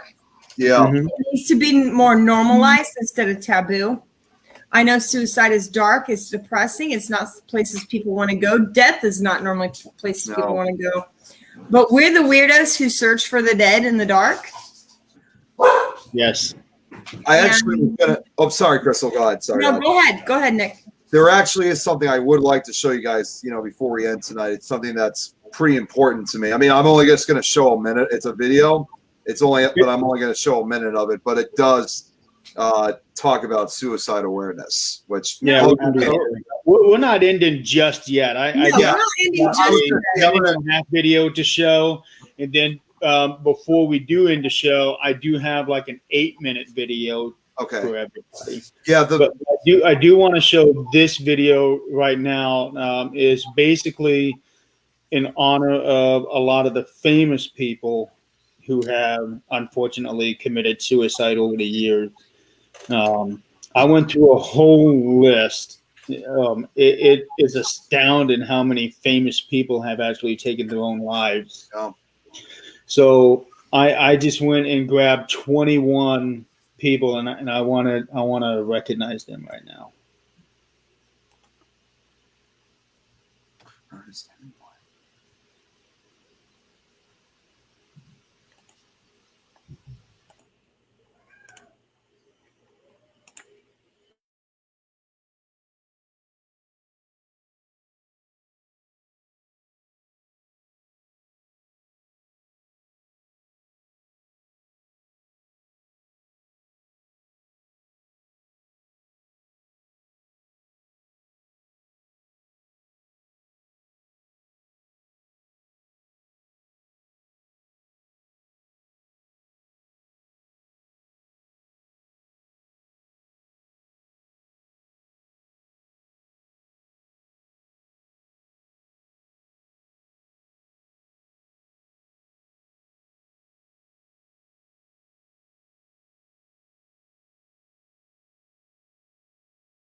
You put Robin Williams up there. Wow. And since his death, I've not watched a Robin Williams movie. I'm surprised Kurt Cobain on that list. I tried to watch a Good Morning Vietnam a couple of weeks ago, and I just couldn't do it. And that's one of my favorite movies of his. And I just I seen that it just about wiped out the whole Von Erich family in the wrestling community. Yeah, right. I seen that too. I felt the need to actually have all three of them in there because that was their family was one of the staples of wrestling, and the whole family has just had one tragic thing from another. It's not just those three that are gone, but it's those three of the brothers who ended up taking their own lives. Hi, Joe. Good night, Joe. Thanks for joining us. Nick, you mentioned Kurt Cobain, and I know you were still a very young pup when that happened. Well, it's also. I don't think Nick was even born then, were you? What's that? Were you even born when Kurt Cobain died? 93. So he died. What year did he? I can't remember what year he died. 94. 94. Okay, so he died a year after I was born, but he died a year before my brother was born. My brother was born in 1995, and he's always been a huge fan of Kurt Cobain. I mean, obviously, he didn't really know who Nirvana was until his teenage years. But regardless, he would look at some of the picture. In addition to the songs, he would look at some of the pictures, the videos of their live performances, and he said he would do anything. If there was some time machine or something, he said he would go back and just want to see one performance by him. That's all he asks. I can remember when he died. I can remember how upside down the earth became. Only thing I gotta say is shit, Nick, you make me feel old, man. Right? I was only a year old, honestly. I mean, I was just a year old when that happened. So I know, just a baby. I mean, Right? Yeah. I was sitting in study hall when they broke the news about it. My senior year in high school. man. What year was that? Man. What It was year was that? 94. 94. It was during the 90. It was later in 94, I believe. It was, let's see, because I'm looking them up right now.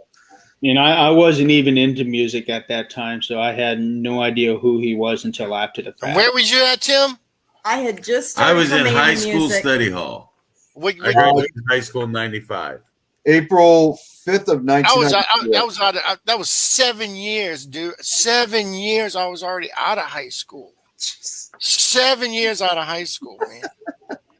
Yeah, it says he Then went to college. Sorry, it was actually my junior year. I went to college. I was already done and already working. Yeah, man. Man, you guys are making babies on this goddamn panel. So babies. Because you're a baby, Okay. Nick. You're a baby. Okay, Nick, let me put something into perspective for you. I can remember when Tupac died.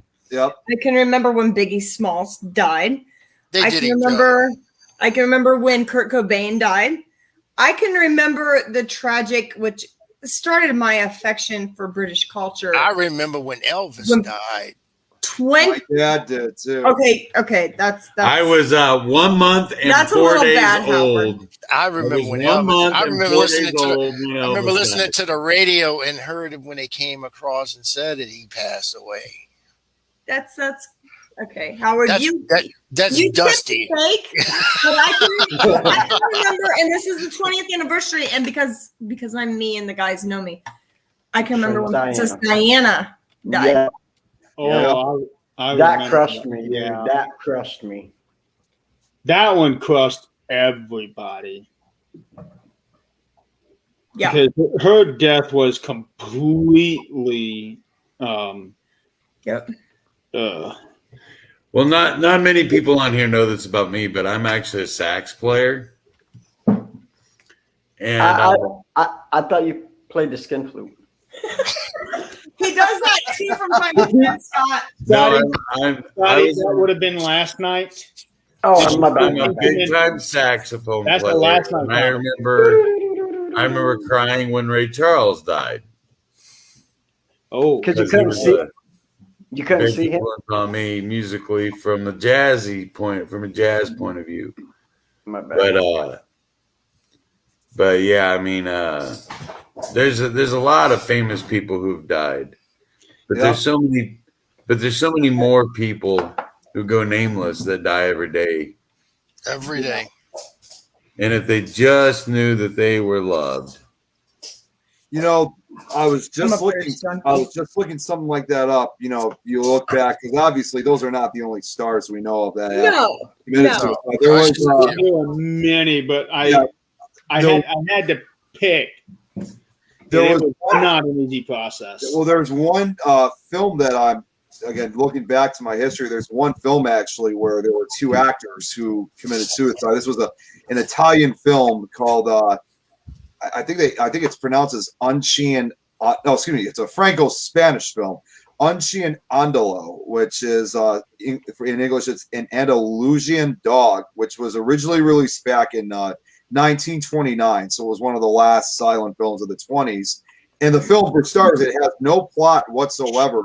But two of the actors in that film committed suicide. The first one, his name was Pierre Batchev. He was obviously a popular film actor from the mid-1920s until the early 30s.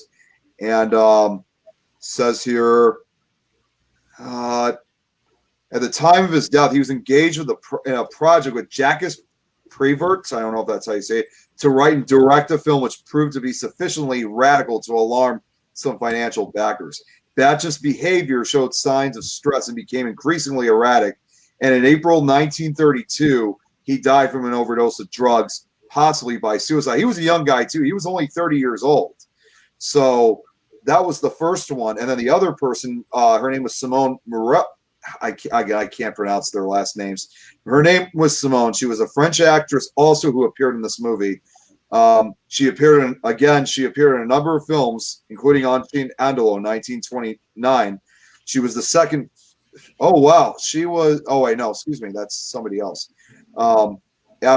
There's just not that much info, but it says here after World War II, she returned to Paraguay, where she fell into a deep depression and she committed suicide in a horrific way by self-immolation, dousing herself in gasoline and burning herself to death in a public square. So she did it right in front of several people. And she was only 51 years old when she died. And Leah, I considered each of those names very heavily for this list, but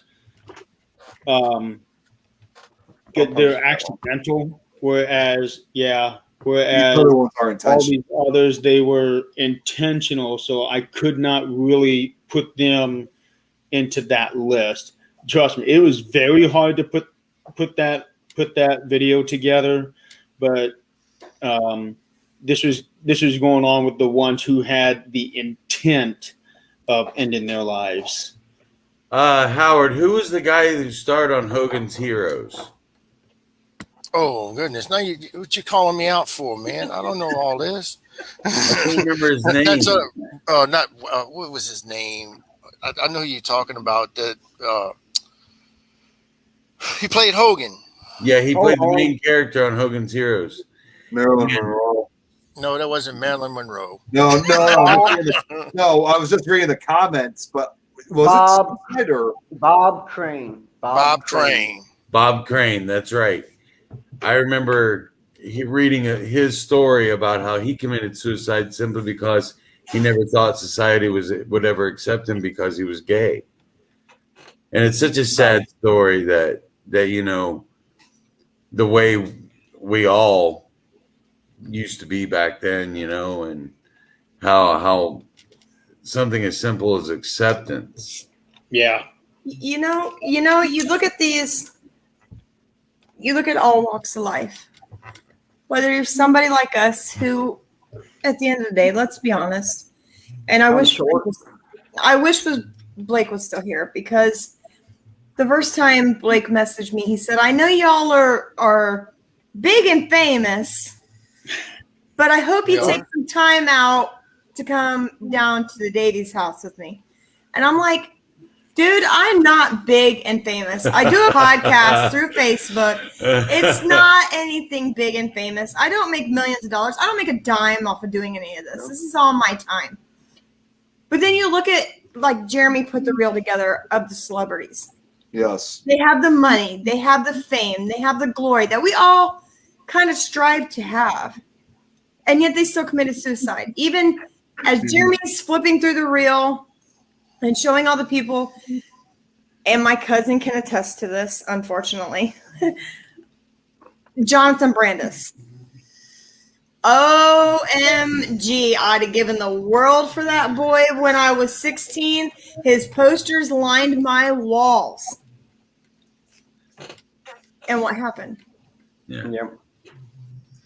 And it is sad. We've lost a lot of famous people, but like I said, there's so many more. Thank you, Holly. Have a good night, Holly. Hi, Holly. Take care, Holly. There's so many more people who pass every day that go nameless. Unfortunately. Yeah. Thousands more. All I want to know is I Like we want said. Crystal's autograph. I want freaking Crystal's autograph. She's famous. I know, right? Well, you should have gotten it while they were down there in New Orleans. New Orleans. We'll always have beignets, though.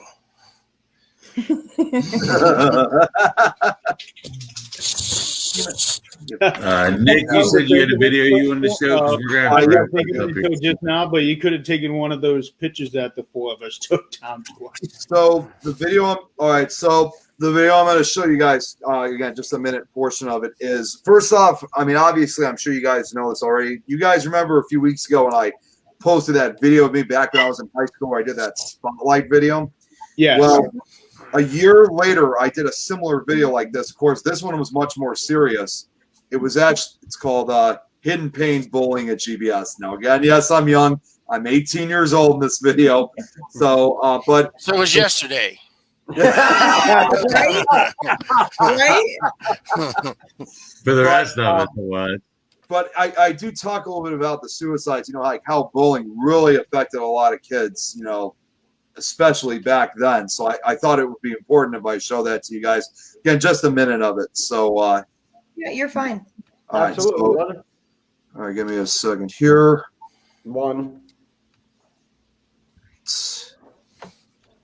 Thank God Archive has all this stuff now. I was kind of scared that I would never see this again, but thank God for Archive. Okay, here we go. Before you play that, Nick, can you maximize it? Yeah, I was actually going to play it. I was going to maximize it right after when I was going to play it, but it's fine. All right, here it is. Fine.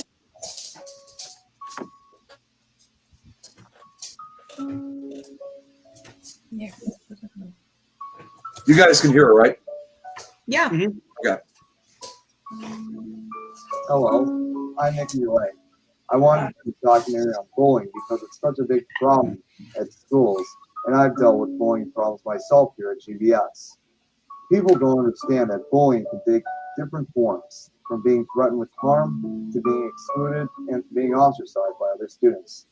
And what people really don't understand is the great pain and the hurt that bullies cause that you never forget. Bullying has been in the news a great deal in the past year. There were many newspapers and news stories in 2010 and into this year about suicides by students who were literally bullied to death. My first guest today is Dean Bean, who is a dean here at GBS. Welcome, Dean Bean. Okay, I'm going to pause it because then it's kind of more talking about, but I just wanted to show that little intro to you guys.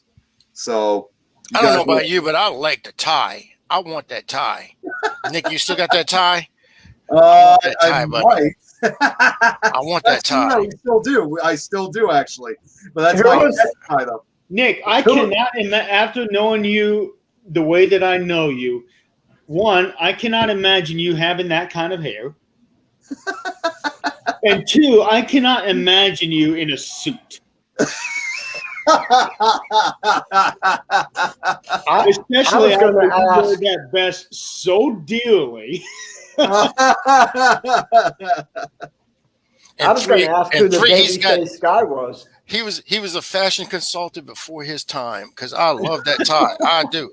I've got to have that tie, brother. First, you want the I will tell you this: after Nick's vest and taking those pictures and actually seeing how I look in that picture, I'm planning on having a Things vest made.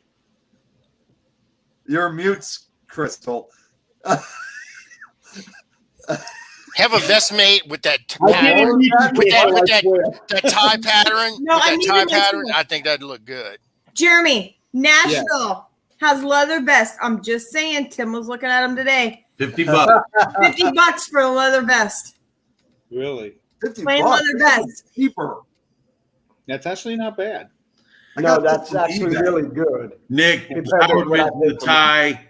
I gotta say, as for all of us follically challenged men out there, bring that hairstyle back. Oh, that's a cut part of my hair, damn it. Farrah Fawcett feathered hair. Yeah, bring that back. The brush back. Good look they call it Nick. The brush back look. Brush back. Tim, did you see the pictures that I took of me in that vest? Yes. Yeah, and I'm working on some special photographs for that right now. All right, guys. Yeah, I cannot wait to see that, Nick. I am so excited to see those pictures. It will be fun. We are going to have to wrap this show up. Yeah, we've done 3 hours. I know that this is a talk that we could go on literally for days about. It's something that needs to be talked about, and like I said earlier, more normalized and not taboo. But we do need to wrap it up. We also have our end of this season stuff. I know Yep. we've been very serious, or tried to be very serious. Seriously, guys, if anybody's out there and you guys want any information, I know Jeremy has plucked a plethora. We have amazing connections throughout the world, literally. We do. So if you guys want any help, if you guys have any issues, and as always, my phone, and I'm sure as I can say as anybody else on this panel, their phones are always on. They're always willing to help. Even if Scott goes to bed at 9, if you truly needed Scott, I know he'd stay up and talk to you. Absolutely. Absolutely. Leah, you can always go back on Facebook and watch any of our podcasts, or we do have a YouTube channel as well, the 13th Dimension. Yep, and I am going to get that updated too. The last show that's on there was the Autism Awareness Show.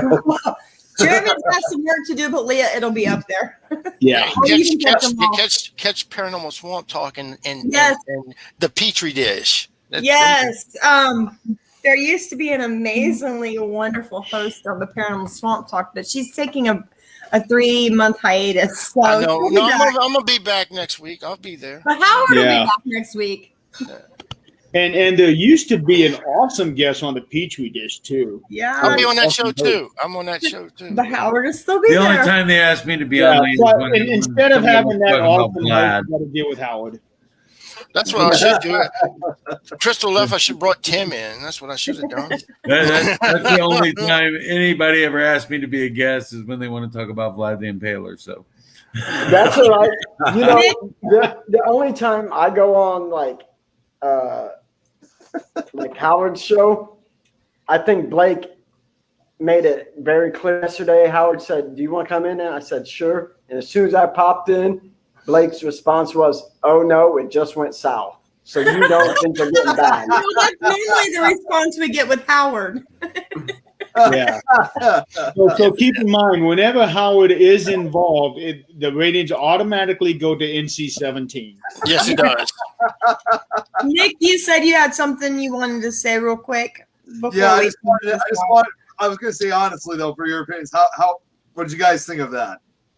The video. It was good. It was good. All right. Nick, It was good, and I want that tie. I'm serious. I want that freaking tie, man. I want that hair. Hey, Howard, go get yourself a DeLorean and go back and get that tie yourself. No, he's probably got that tie. You got that tie, don't you, Nick? It's I still have it. My dad still has it. Wait a minute. I'll be right back. Let me tell you guys though. Talking about, I want that tie, man.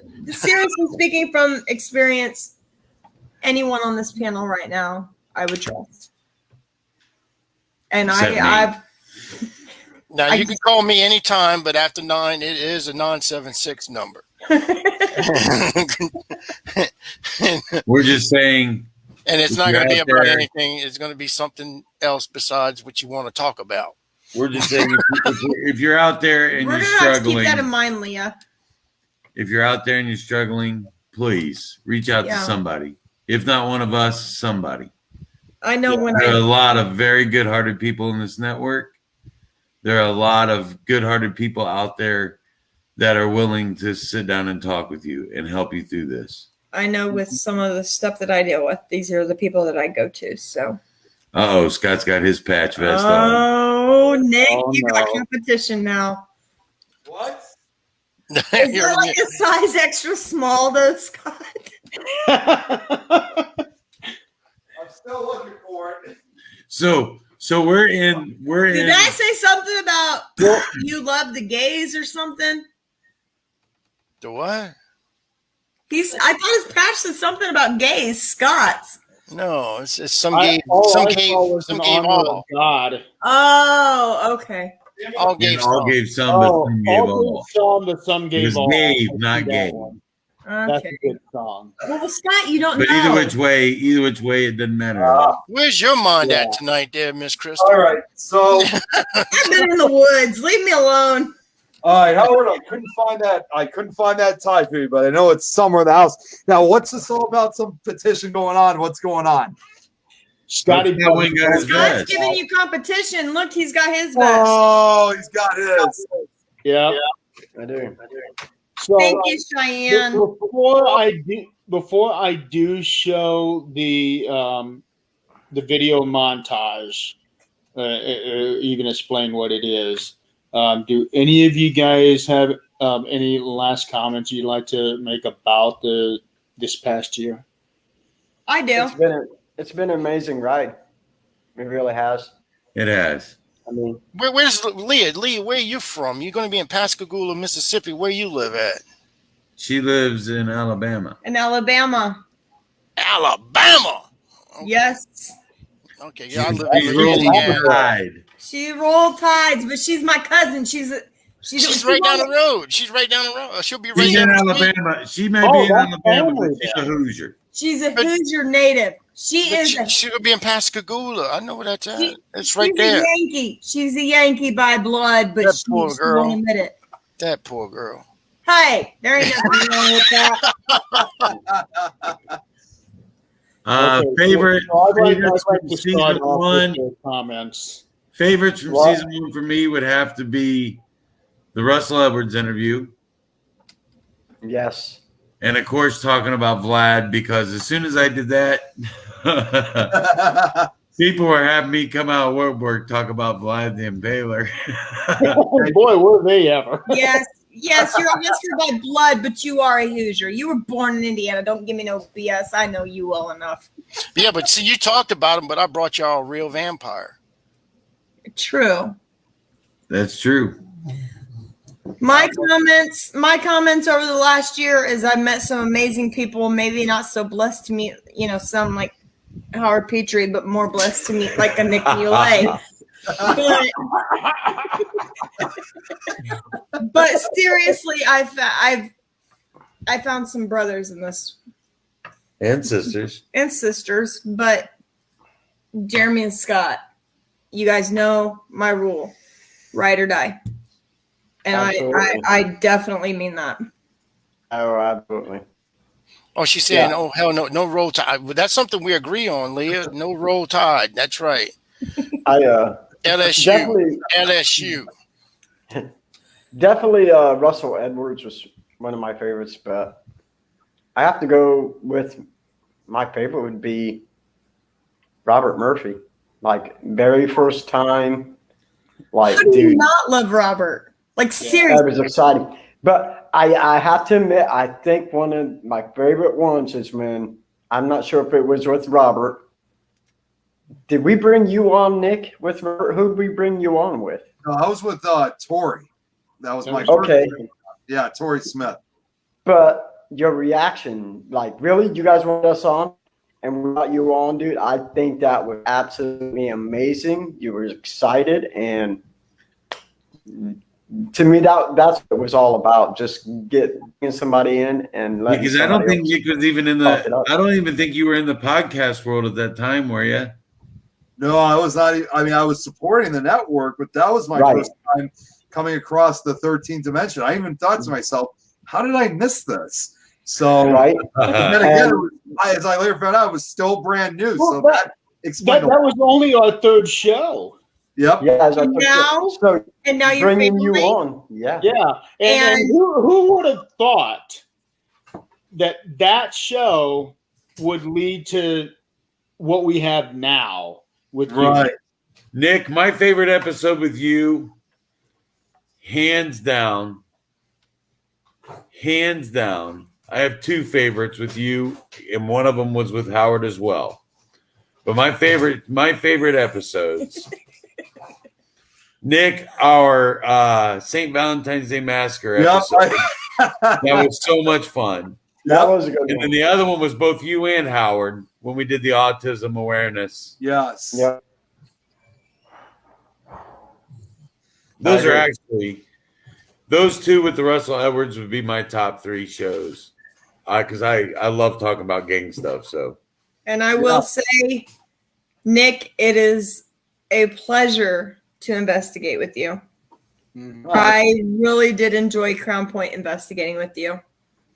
Really appreciate and Howard. We investigated with Howard a little bit at the cemetery. We just played around. We played. That's what we did. Was just took me playing. to a cemetery where I could stick my hand in a grave and touch the coffin.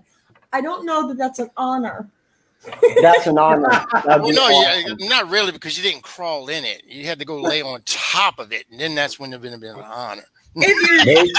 if your Got to draw the line somewhere, Howard. Nope. if your mosquitoes weren't this big, I might have thought about it. You crawl inside the crypt. You have to crawl in there. No. You know Lay on I the would do casket. that. You know I would do that, right? And you know I Scott's was game. small enough he could. I was game. I mean, I'm just saying. Yeah. it was just muddy that night. It was nasty that night. Yeah, it was. Jeremy, your favorite part of doing the show for season 1? Oh man, we've had so many great. I mean, so I many- know that I'm the true blessing of it all. So you can go ahead and move past that to the other side of it. Okay, so with the exception of Crystal, the thing is, every show that we have had, they were all special in their own way. Yep. I enjoyed all my shows. Oh. I'm enjoying it all with everybody. I'm not gonna say all the shows were great with me. You know, some of the ones that really stick out in my mind. First would be the one with Roberts. Yeah. He is such a blessing to the paranormal field. Period. Yeah. And another one would have to be the Waverly recap one that we had. Yeah. Because we had so much fun on that one, a lot of laughter and a lot of I'm just gonna come right out and say it. Sydney, because she was on that show. I'm gonna be selfish on that one. Another one that another favorite of mine was the one with Russell. Yeah. And I have to say, I'm actually glad I wasn't a part of that show, because I think I would have ruined it. That's my personal opinion. But that interview could not have gone off any better than what it did. And the information that came out of that one was just second to none. Yeah. Well, he has agreed to come back. Yeah, Yeah, and he has. there is more to the story.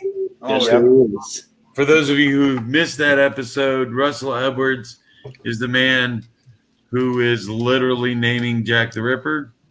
Mm-hmm. So if you haven't seen that episode and you're a Ripper fan, And he's done it by Go check it DNA out. proof. Yeah, definitely check it out. definitely check it out, because there was an exclusive on that show. It was the first time he ever showed the show on any public outlet. He is so cool. He's seriously so cool. That was a memorizing episode. Yeah. My most memorable show ever, Oh God. ever, was last night's. We laughed so hard last night. It was I awesome. wasn't on that show, Howard. That can't be the one. We were laughing. We were laughing. You're right. So somebody I was. made me drive all the way to Bloomington in the middle of a thunderstorm so she could go to IU, because she's a huge IU fan. And we were on our way back, and she put your show on the speaker, so I was listening. She was watching. Oh man, I was. Yeah, there's no pictures of Scott just had to bring up the Well- Navy, and Well, there's no pictures. That was so great. And the wax. That was the best. Well, not only did Scott bring up the Navy, Tim, you should have seen it. The way that Scott would just take off, it was like Johnny Depp on Pirates of the Caribbean. On crack, The huh? way that It was he Johnny Depp on The way crack. that he would exit the scene, he would take off and go grab his wings. Oh, And it was funny. 'Cause I would do that, and Jeremy would get that, oh shit, here we go again. Look on his face. He's like, I'm done with these guys. Now, you got to remember, this is the 13th dimension, and I'm just a guest on here, but I do have to say this. But this is the last show, which I'm not coming back until October, correct? Somewhere, maybe September, October, I think. Y'all said. around there, yeah. We haven't Okay. completed. And all your fans out there, I know y'all don't watch some of the shows, other shows. Y'all probably the diehard 13th Dimension fans. It's just this is something I have to throw out to you right now. This was mentioned last night, and this is something for you to think about while they're gone. white Wookie. Okay. Apparently, you didn't see the chat. That Wookie is dead. It's dead. No, it's just getting cranked up. It's getting cranked up. Okay, since I've known Jeremy, Crank it up, baby. For a long time. I've known Jeremy for 12 years, almost going on 13 years. Yeah. I've heard white Jesus. No. I've heard white Wookie. The Don Juan of the paranormal. Hey, John, before you The leave, You're the one that came up with that one, Tim. I hope you haven't left off, John, but you can friend request any of us. We're all on Facebook. That's true. Absolutely, brother. Absolutely. We're always open to it. Friend any of us. Yep. All of us. Yes. Yeah. All of us. All of us. You don't know how many friend requests I get today. It's ridiculous. One of us. It's ridiculous. No, it's ridiculous. Howard, don't start with me. I love those hand gestures. I do. I love it. Hey, Jeremy. Hey, Jeremy. Yes, Scott. Guess what? Since you're brother, if you get your vest, I'm going to get you a pat for you. Oh. It's going to be a Wookie. It's going to say white Wookie. Yes. Do it, Jeremy. But Do it. I'll also get you one that says Thank you, John. Adonis as well. Do it. Do it. Yeah. Jeremy, don't can shave get the them. beard, man. Don't shave the beard. You can get them. Leaving it off tonight. You guys see that right there? Okay, Can't get it right. can't get right. Can't get it right.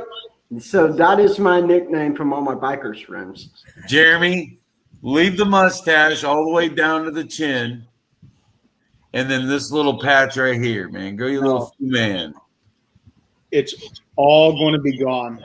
Hey, I'm telling you, just dip in there for about 10 minutes. You'll be Crystal. 2 minutes. Gotta 2 ask you minutes. guys, were you guys around when Jerry showed the picture of him when he was bald? I was screaming because I could not believe what I was seeing. I'm like, that's gotta be You fake. did Right? scream. What are you talking about? I did. Yeah, I just said that. I was I screaming. thought you said you almost screamed. No, I did scream. I was like, this can't be real.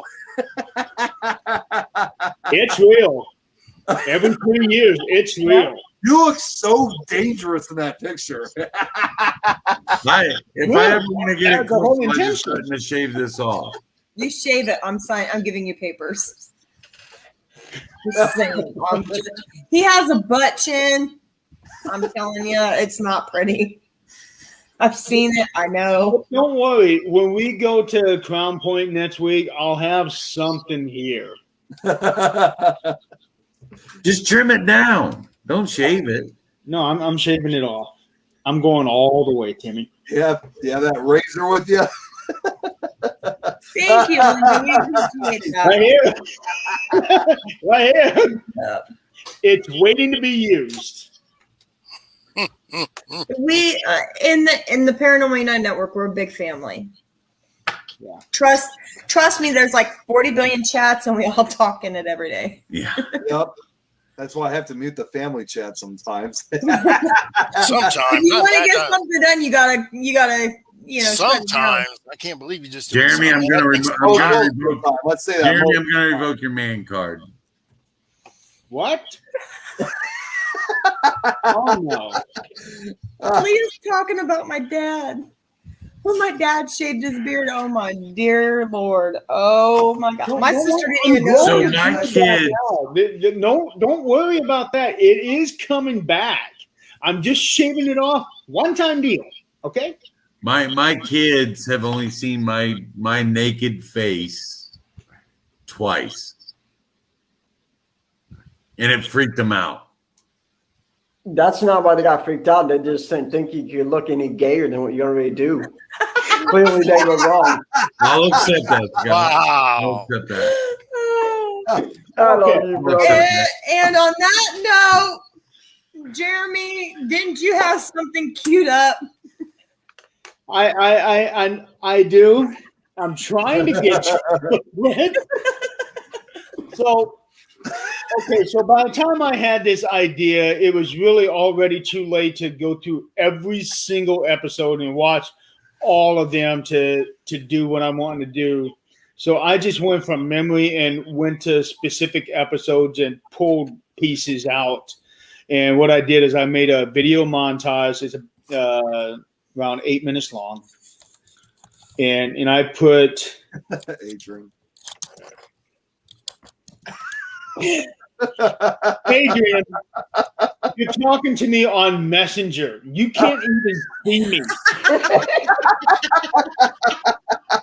And ain't nobody going to see me until September. Well, I'm probably going to see you. Yeah, except for these guys.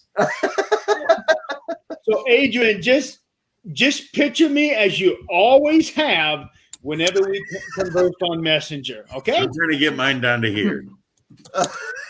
Just picture There you Chewbacca. go. Tim is growing his beard out enough for the both of us. Just pick a Chewbacca with no face. No, I'm going to go down to here, Jeremy. Chewbacca I'm going to split it, and then I'm going to have hair. I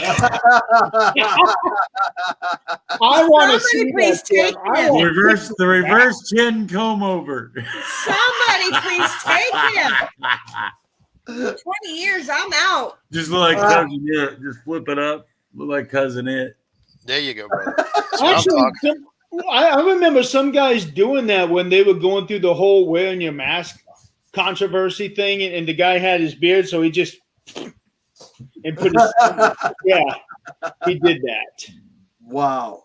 When is this beardless event supposed to happen? When this show is over. I am going to bed tonight without a beard. Tonight, Linda. Oh. I tried to get him to do it on the show. He doesn't have the guts to do it, so I'm not doing it on the show. It'll be after the show. Why? And how much will grow back by the time Salida comes around? Yeah, it'll be I back have the whole beard. If he's anything like Tim, he'll have the whole beard back. Yeah. So anyway, probably be back.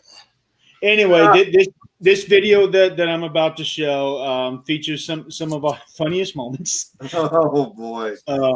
I can only imagine what this is going to be. Yeah, so these are some of the best moments that we had, and it's. Are we coming back from this, Jeremy?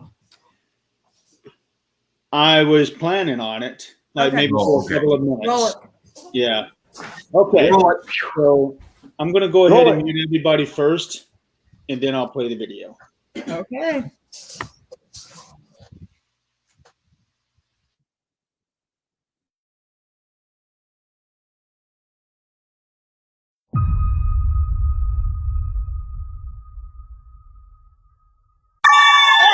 Welcome to the first show of the 13th Dimension.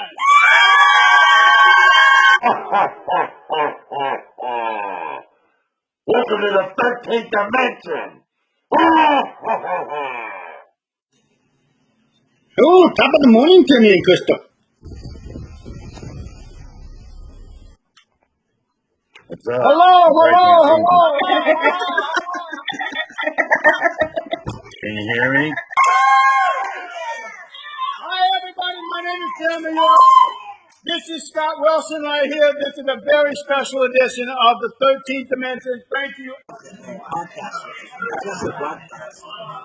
And this here is one of my teammates, Scott Smith, or Scott Wilson. Wow. This is amazing. This is epic. Yeah, this is. During the day, we found. Jeremy, something's different about you. Where are you gonna put that at? That's what I want. I want video. I want to see this. Oh my god! I can be succubus too, baby.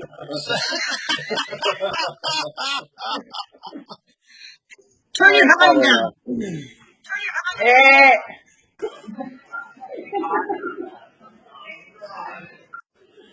Happy New Year!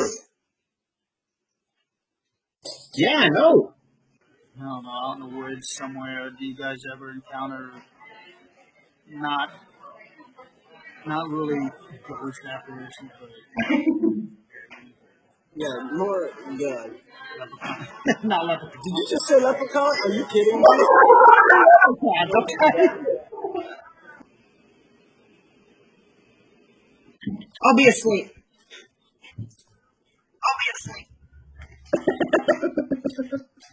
Hi. How you doing today? We're so sorry about this. He'll be right back. I know, never fails, Stephen. This is the 13th dimension. If something didn't go wrong, everything will be right with the world.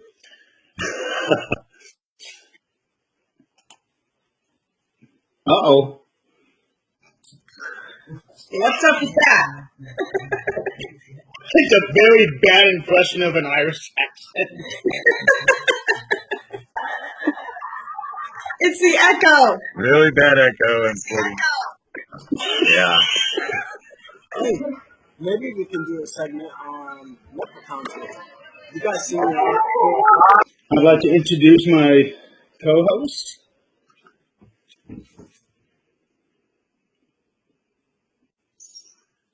You got Santa's ugly elephant back.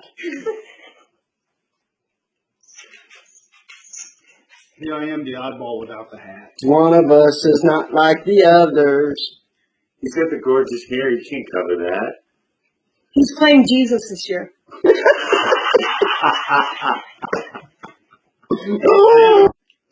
30 feet wingspan, 50 feet wingspan. I mean, that's even bigger than the Mothman because its wingspan. Yeah. That wingspan is 10 to 15.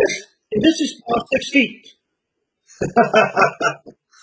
We're looking at something 5 to. Oh boy.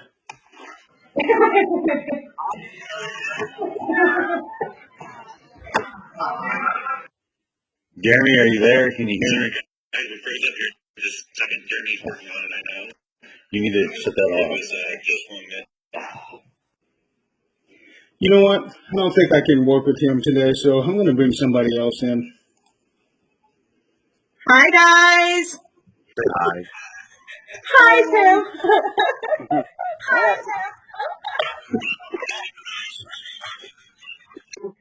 Something happens to somebody, and the other team member picks up and helps out and steps in. Dude, that is such a fantastic idea. Dude, are you reading the friends yet? Like, really? Hey, put the mic a little closer to Scott. No. Will this help you out? Oh my God, I love you. You know the way to my heart.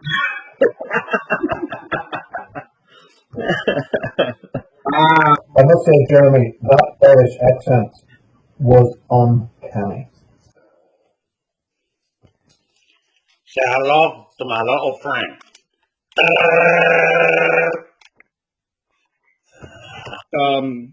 Please welcome fellow Things member, Tim Kohler. Hey, what's up, guys? I thought I was speaking to my neighbor. Having their parents sitting over there. So that's my thought. What do you think, Nick? Well, you see, I'll be honest. I mean, that was, I had the same thing with, that was something I was. Oh, this is so frustrating. I want to see that one. I want to see That's that like a leprechaun.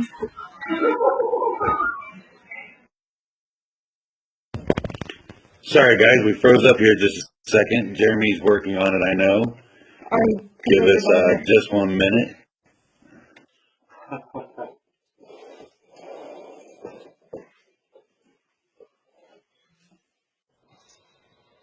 Scott and Jeremy are. Screenshot. Can you screenshot that? I screenshot it. Thank you. I don't know if anybody can even hear us because of that, but that is hilarious. Best friends. Look at them go. Well, it's come down to this. I'm going to have to bribe him. Hey, Scott, I got some chicken nuggets for you. What? You say chicken nuggets? Oh, man. Wow, that's the cash.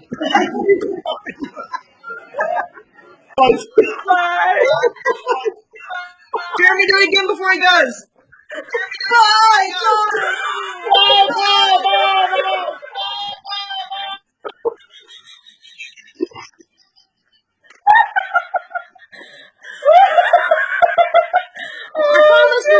call everybody up for me.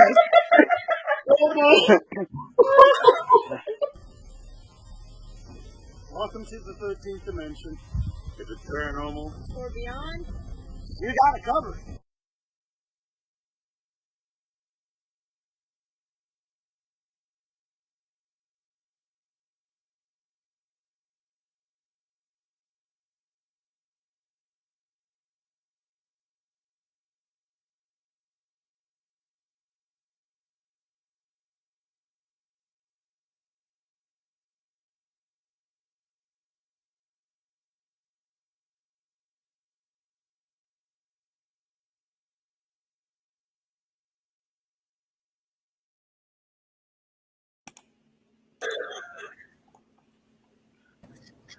I got next year's because I'm hanging out on the side while you're showing all the other stuff. I just feel bad for Scott. Scott, I feel bad for you. Bro. Why'd you guys like that? There's nothing you can do when it comes Jeremy, to I can't believe you didn't play my Scott Wilson happy birthday TikTok in that. Right? You know what? I had that in mind to play it, and I forgot it. But you know what? The Echo with Holly on the show, dude, that is the best, dude. I was about to say, I think the best one was with Crystal having problems with her mic echoing in the background. I need to keep a pair of headphones with a mic in my truck. So if I'm ever at work and you guys want to bring me in again, that doesn't happen again. Just in case anybody wanted to see it. The thing is, Oh no. Oh yeah. One more at that moment.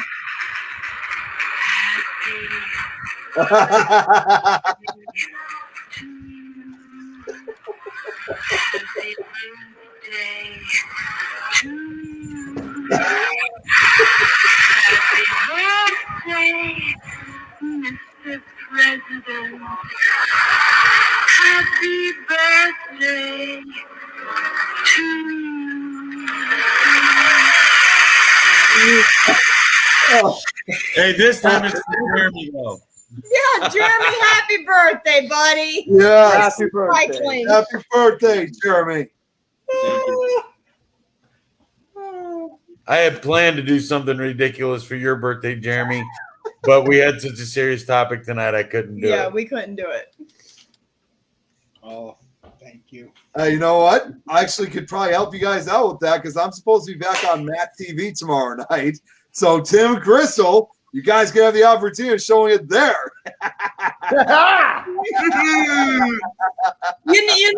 you know, guys, I do scheduling for the network.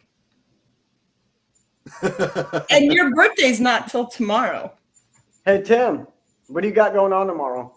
We have a party tomorrow night, but other than that, Scott, we are free all day. So let me know when you're available. I can do that. All right. Jeremy, sorry, not sorry. Everybody gets their dues. Oh boy. Do I need to wait until Sunday to shave? No, you can shave tonight, tomorrow, whenever you want to. I was going to say, I thought you were doing it tonight. I am, but I'm not planning on showing up on any podcast until August. You don't have to go on no podcast. I'm just going to run a continuous loop for an hour on the network. No. We're just going to post it on the network's Facebook page, post it on the 13th Dimension page, post it on the Things page, and then we're going to send it to Nick so he can show it tomorrow on his show. Send it to me. I'll post it all over my pages. Maybe it might show up on Paranormal Swamp Talk on Wednesday. It might show up everywhere all week. On Thursday. It might be the opening theme. My birthday is a one-day event. It might show up. The Adonis gets a whole week. I've got some great plans, Scott. So, right on. Oh boy, I got something in mind too. Ooh. All right, Scott, you're going to have to get a hold of us. Yeah, definitely. I will. Hey, Jeremy, I wanted to find that picture of you when you were locked in the jail cell in the Crown Point. No. Wait, do they know about that yet? That you got locked in the jail cell at Crown Point? Yeah, I think they knew about it. Did you guys know about it? I can't find a pink wig, Linda, but I do have a black wig. Yeah. Hold on, Linda. He looks sexy as hell in that black wig. Okay, so Peachy Jamie all right. York. So as you guys know, we had you and I research over there at the jail, and Robin wanted to do something with me for something that she's developing. And she was asking me about different places to leave me alone with a camera and audio. So I got to okay, let's do Universal. I'll go in one of the cells. And after I got to thinking about it, I was like, I want to go in the same cell that you went into, Tim, where you wanted to bash your head into the bars. So I went into that one, and then after I was in there, it was either 15 or 20 minutes. Then they all came in, and John let out this high-pitched girly scream. Yeah, and then after that, I stepped in behind him. I'm like, hey, man, you got a pretty mouth. Yeah, you did do that. I remember that. So Sandy went to open the cell doors. Well, the cell doors made it about that much open, and something broke, and she couldn't get any of the doors open. So literally, Jeremy was trapped, was an inmate at the jail. Yeah, I was stuck in that cell, and then we started talking. I was like, hey, you better get pictures of this. I'll grab onto the bars and start looking as pitiful as I could. Get pictures. So Nick went off to go get his phone. So I had Hang on, Scott, you're not going to miss this. Oh, and they were finally able to start getting the door open. I was like, wait a minute, don't open the door yet. Don't open the door. Leave me here. So I was able to get a good picture. Did we send that picture to you, Nick? No, I've been looking for it. I can't find it yet. Now, wait, we do have another picture here. And it involves Howard Pitre. Oh, Lord. No. This is Howard Petre's tribute to Jeremy York. Oh, jeez. Oh, yes. Oh.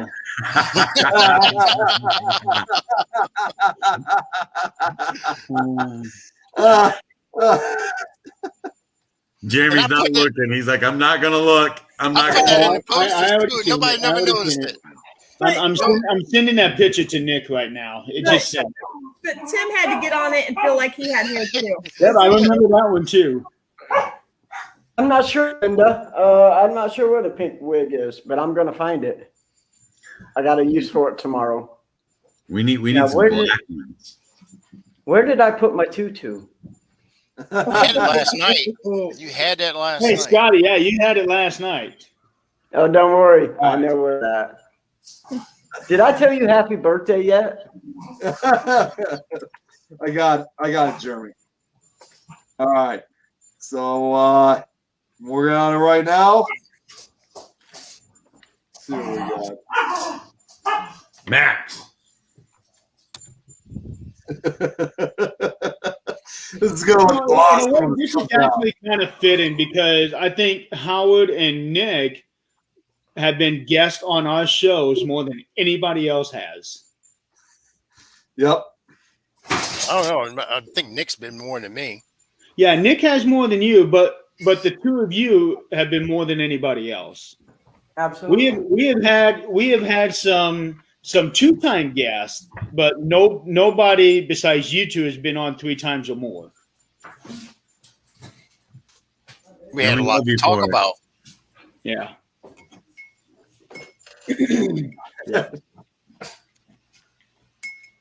Hey, Jeremy, I just finished the first picture, so gonna get to work on the next one. Hey, we got a green wig now. Lord. Uh-oh. All right. So That's a I tutu. think that That's is a bringing tutu. up the tutu. So This is time for your children to be in bed.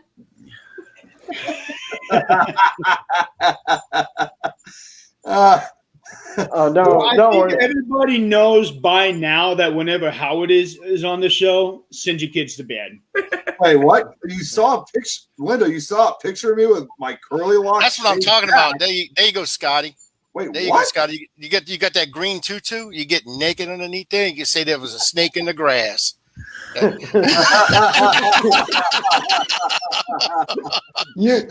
be more like an earthworm or something like that. No, Linda, it's from Ireland. It's for we leprechauns. He likes to run around the biker rallies like a leprechaun. And just that one. Scotty is podcast. Oh, my bad. My bad. Oh man, this is the 13th dimension. Nothing ever goes right. Right. That's our new logo. I feature that heavily in that little montage. That's our new logo. It's not the 13th dimension paranormal beyond. We got it covered. 13th dimension, nothing goes right. I like we that. get sucked into the 13th dimension every episode. Wow. Oh my God. Are you going to show anything, Nick? I'm actually almost done with that picture. So actually took a lot short. It took a lot quicker than I thought it was going to be. This is going to look awesome. This is going on Facebook. I know that for sure. I'm almost done. You show it tonight. Wait until tomorrow morning and then post it. Oh, that could be like your birthday wish. Yeah.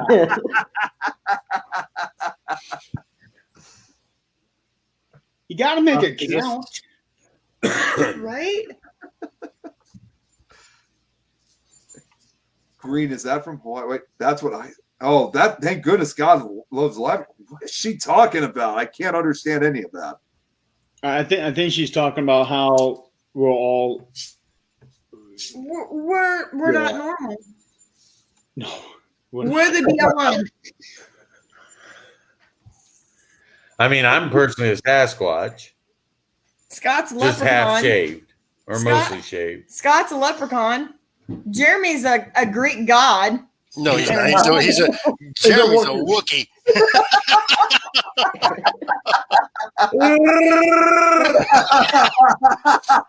Now, what did he say, Jeremy? Tell us. Translate what about me? You forgot about me. What about me, though? Whoa, what would Nick? You're the savant. The what? Wait, what? The savant. The savant. Savant. What the hell is that? It's a fancy word for saying you're very elegant gentleman of the group. Yeah. Well, that does make sense in a way. You notice though that they all tread lightly with me. I have no nickname. She's the haunted porcelain doll. I thought you were the ringleader. Well, yeah, I try to be. Right. Hey, on our anniversary, she cracked the whip on me. So I mean, oh wait.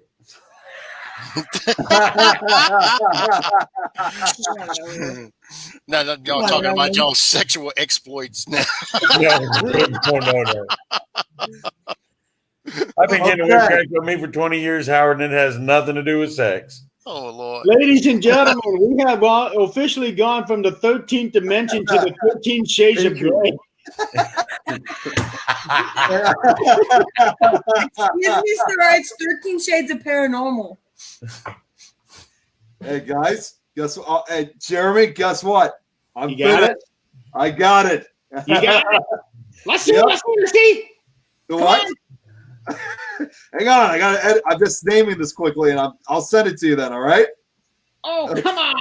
All right. Screen share it. Screen share it. Let's do it. Patience is not a virtue I'm in abundance of. I don't wait. So, am I sending it to you directly? No, No, screen put it on share the it. screen. Yeah, I thought you were going to put it on the Okay. show. Okay. Yeah, put it on the show tonight, and then tomorrow morning when you wake up, post it on Facebook. Okay, I'm gonna put these side by side because this will be a lot easier because they're supposed to be side by side together. Okay, you guys ready? Ready.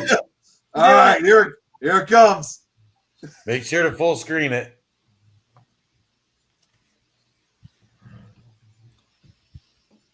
Dude, they're white. It's the white Wookiee.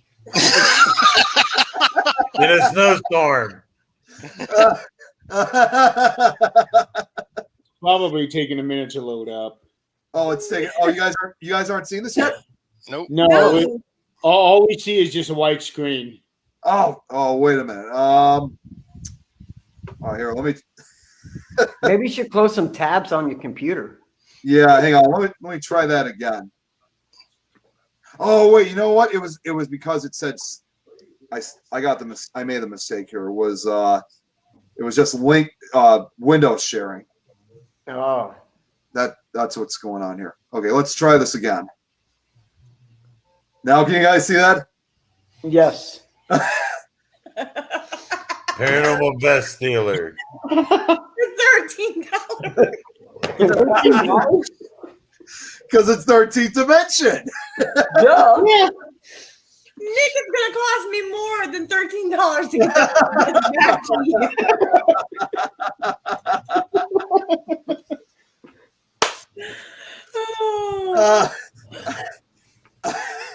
Look at that look on my face. I'm up. I know. You look psycho. Got the hair slicked back. No, I had to pull back in the ponytail. You look like It was hot that night. You I look couldn't like leave you, my hair down. you look like you crowd dusted somebody and you know it smells bad and they get ready to get a whiff of it. That's what you look like. You're like, yeah. Hang on, Scott. Do you see that? There you go, Howard, Mr. Dustin. Scott, you remember that song back in the early 90s? He looks like the guy who sang that song, Rico. Wow. Suave.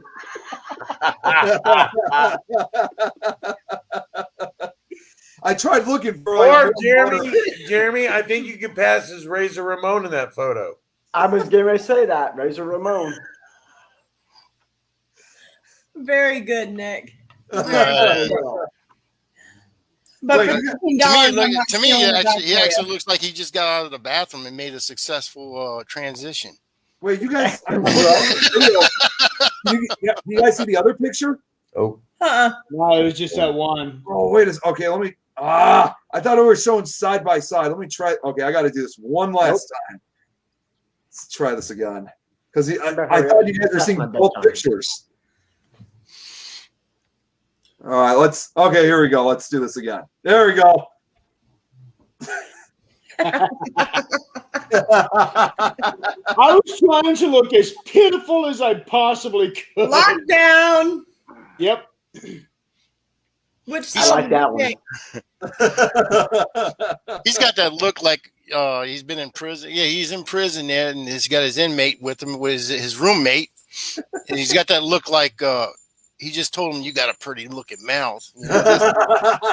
Yeah, I just found look out, at that squint, like, please let me out. found Please. out that my cellmate's name is Howard Pitre. Yeah, you found out. That's what I'm talking about. Yeah, that's what I'd probably tell you too. All right, guys, we got to wrap this thing up. We're just being silly now. I'll tell you what, this show has been one adventure after another, and I couldn't be any more proud of how we've progressed from day one to now. Yeah, I don't know how this came on camera being a researcher. Or historian. I just want to say, I just want to say, I can't really thank you guys enough. I mean, being part of this has been a lot of fun and definitely been very fascinating. I will be honest on one thing. When I first found you guys, a lot of times when I come across these different paranormal shows, I always have the hopes of wanting to become a guest. Not, of course, not to be famous or anything, just to give my knowledge. But what I always do is every time I come across a new show, I'll usually watch the show. I mean, 3 episodes at least, so that way the host can get to know me. So originally, I was not going to get a hold of you guys until like 2 weeks later, but that all changed when Tori said that, suggested I should come on. So, and of course, I've been part of this ever since. So, it's definitely been certainly the best for me. So I cannot thank you guys enough. Well, we thank you, Nick. We're blessed to get to know you. Absolutely. We all love you. Nick, Howard, every guest we've ever had, it's been a true blessing in my life to get to know these people. Like I said, I've known Jeremy going on 13 years. I've known Scott too long. Too long. That's just long, really. Right. And getting to meet Howard, getting to meet Nick, getting to meet Steven and Adrian and Crystal and all these different people throughout. John Doherty, get and investigate with them. The people from Shadow Seekers. I mean, and Blake, TSPI, Blake and his team. All these people that we've gotten to meet in person. All these people. Ernie. Yeah, Denise and Ernie Pack were amazing. Yes, they were. Yes. By the way, I got my EAD stones. But that has been the experience of a lifetime. Everybody who we've met just on this screen. Jenny? Yeah, Jenny from Ireland, Gary Irene from Ireland, Barry Fitzgerald from Ghost Hunters International. I mean, Carl Johnson. Johnson. Yep. I mean, Irene from Japan. Irene from Japan. Irene yes. has not been on the show, but she has been in the audience every episode. Yep. And that's the other thing too. All these people we've gotten to talk to, all these people we've gotten to meet, we've become Facebook friends with. Yep. It's more than just fake Facebook friends. It's friendships that on my end will last a lifetime. Yeah. Good. Let's wrap it up. My ass is hurting. I agree. Hey, it's I couldn't agree with you more on that, Tim. I mean, it's really become a real family experience, and I don't know if I'd be. I can't wait to see what the future holds for a show. Like I said, I know we're going to do a bigger variety of topics when we come back, and some things are going to be changing. We're going to have a new commercial. Absolutely. Hopefully, we're going to do more than one commercial. We need to throw Scott from a car. Okay. Just that poor man. Hey, if you guys want to do Hey, that, half the time Scotty's the one who's suggesting these things. Yeah, he wants to do it. Hey, if you guys need help with that, I got a green screen here. You can edit it later so it can make it look like Scott's being thrown out the window. No, there you go. How you guys more fun. I want to do the real thing. All right. Earlier I seen Scott and he was he disappeared and all of a sudden the window was open and the curtains were blowing. That man then jumped out the window. No, what it was, Howard, is that the wind Ollie, Jason, Anya, Greg. The list can go on. Yeah, Jennifer Lee. I know. Rick I did McCollum. Programming for the Paranormal United Network. I know everybody who's involved with it. So yeah, they're all family. All the people from the network, all the viewers who watch, all the guests we've had. I want to personally just say thank you. Yep. You made an amazing season for us. Thank you, guys. Yeah. Without the audience, there is no us. Very, very true. Very true. And remember, at the end of the day, we're just normal people. Yep. And I got to thank you three for joining on this adventure. And I got to thank you for downloading those two pictures of Pina Colada so I didn't have to. And we want to thank Jeremy and Scott, too, for bringing us into this because, they were just like, hey, you guys want to do this? And we were like, sure, why not? I am not famous, Leah. I'm not even. But we have gotten to meet so many people, and thanks to you two in asking us, we got to meet so many amazing people. So we're very happy, very proud to be a part of it. And I'm honored to meet a bunch of them, especially you, Howard, Nick. Nick, at Waverly Hills hanging out with you was amazing. I can't wait to hang out with you, Howard, dude. I know it's going to be off the hook. Oh, we're gonna be doing some shit. Yeah, we is. Yeah, we is. Scotty will do some crazy shit for some hurricanes. I'm just saying. And I'm just saying, Jeremy's just he's gonna have to suck it up. I mean, it's gonna happen to Jeremy. It will happen. Yeah, I know. I'm going to be meeting you in person in September. I know. The only difference is pray for me. I can see Howard and Scott walking in like that movie Step Brothers. We're here to F shit up. That's what we're gonna do. That temple will not be the same. What's that, Jeremy? For me, meeting Nick has been such a pleasure, and being able to meet everybody else. Most everybody meeting in for the first time around Waverly. And I will not forget the way that Adrian comes screaming out that hotel when she saw me and Rosie come up and giving me this big Oh, she did the same thing when I showed up at Waverly. She did the same thing. Yeah, it was just awesome. And I'm going to be meeting some more people in September. Howard, really looking forward to meeting Sydney.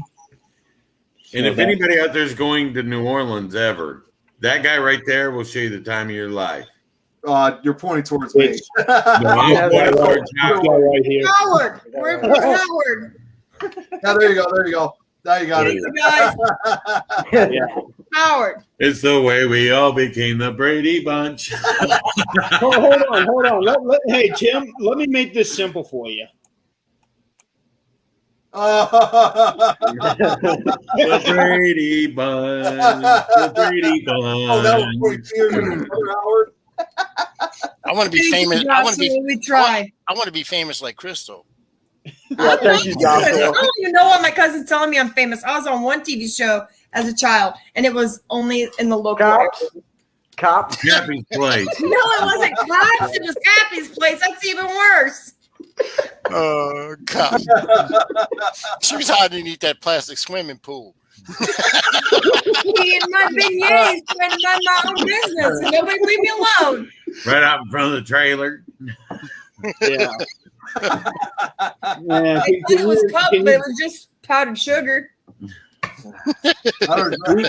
We've been going at this for over 4 hours lately. Yep. Yes. It's time to wrap it up, baby. Yeah, we need to All wrap right, it up. guys. So Thanks, for guys, all of you for out there in amazing the season. audience, truly, thank you so much for joining us over this past year. It's just been awesome. Thank you guys so much from the bottom of our hearts. We appreciate Yes. all the support and the love. And if you want to see more of us, come out to Selena. Why not? Absolutely. New Orleans. No. Come to Kansas. Salina. We'll all just about all be there in Kansas too. Yeah. So that'll be Okay. fun. So we're going to go ahead and end this podcast. Scotty. Hey, people, if it's paranormal or beyond, we try to cover it. We got it covered, guys. Good night, guys, and see Good you. night. See you guys in the fall. Season 2 coming. Good night. Until next time. Till next To a Paranormal United Network near you.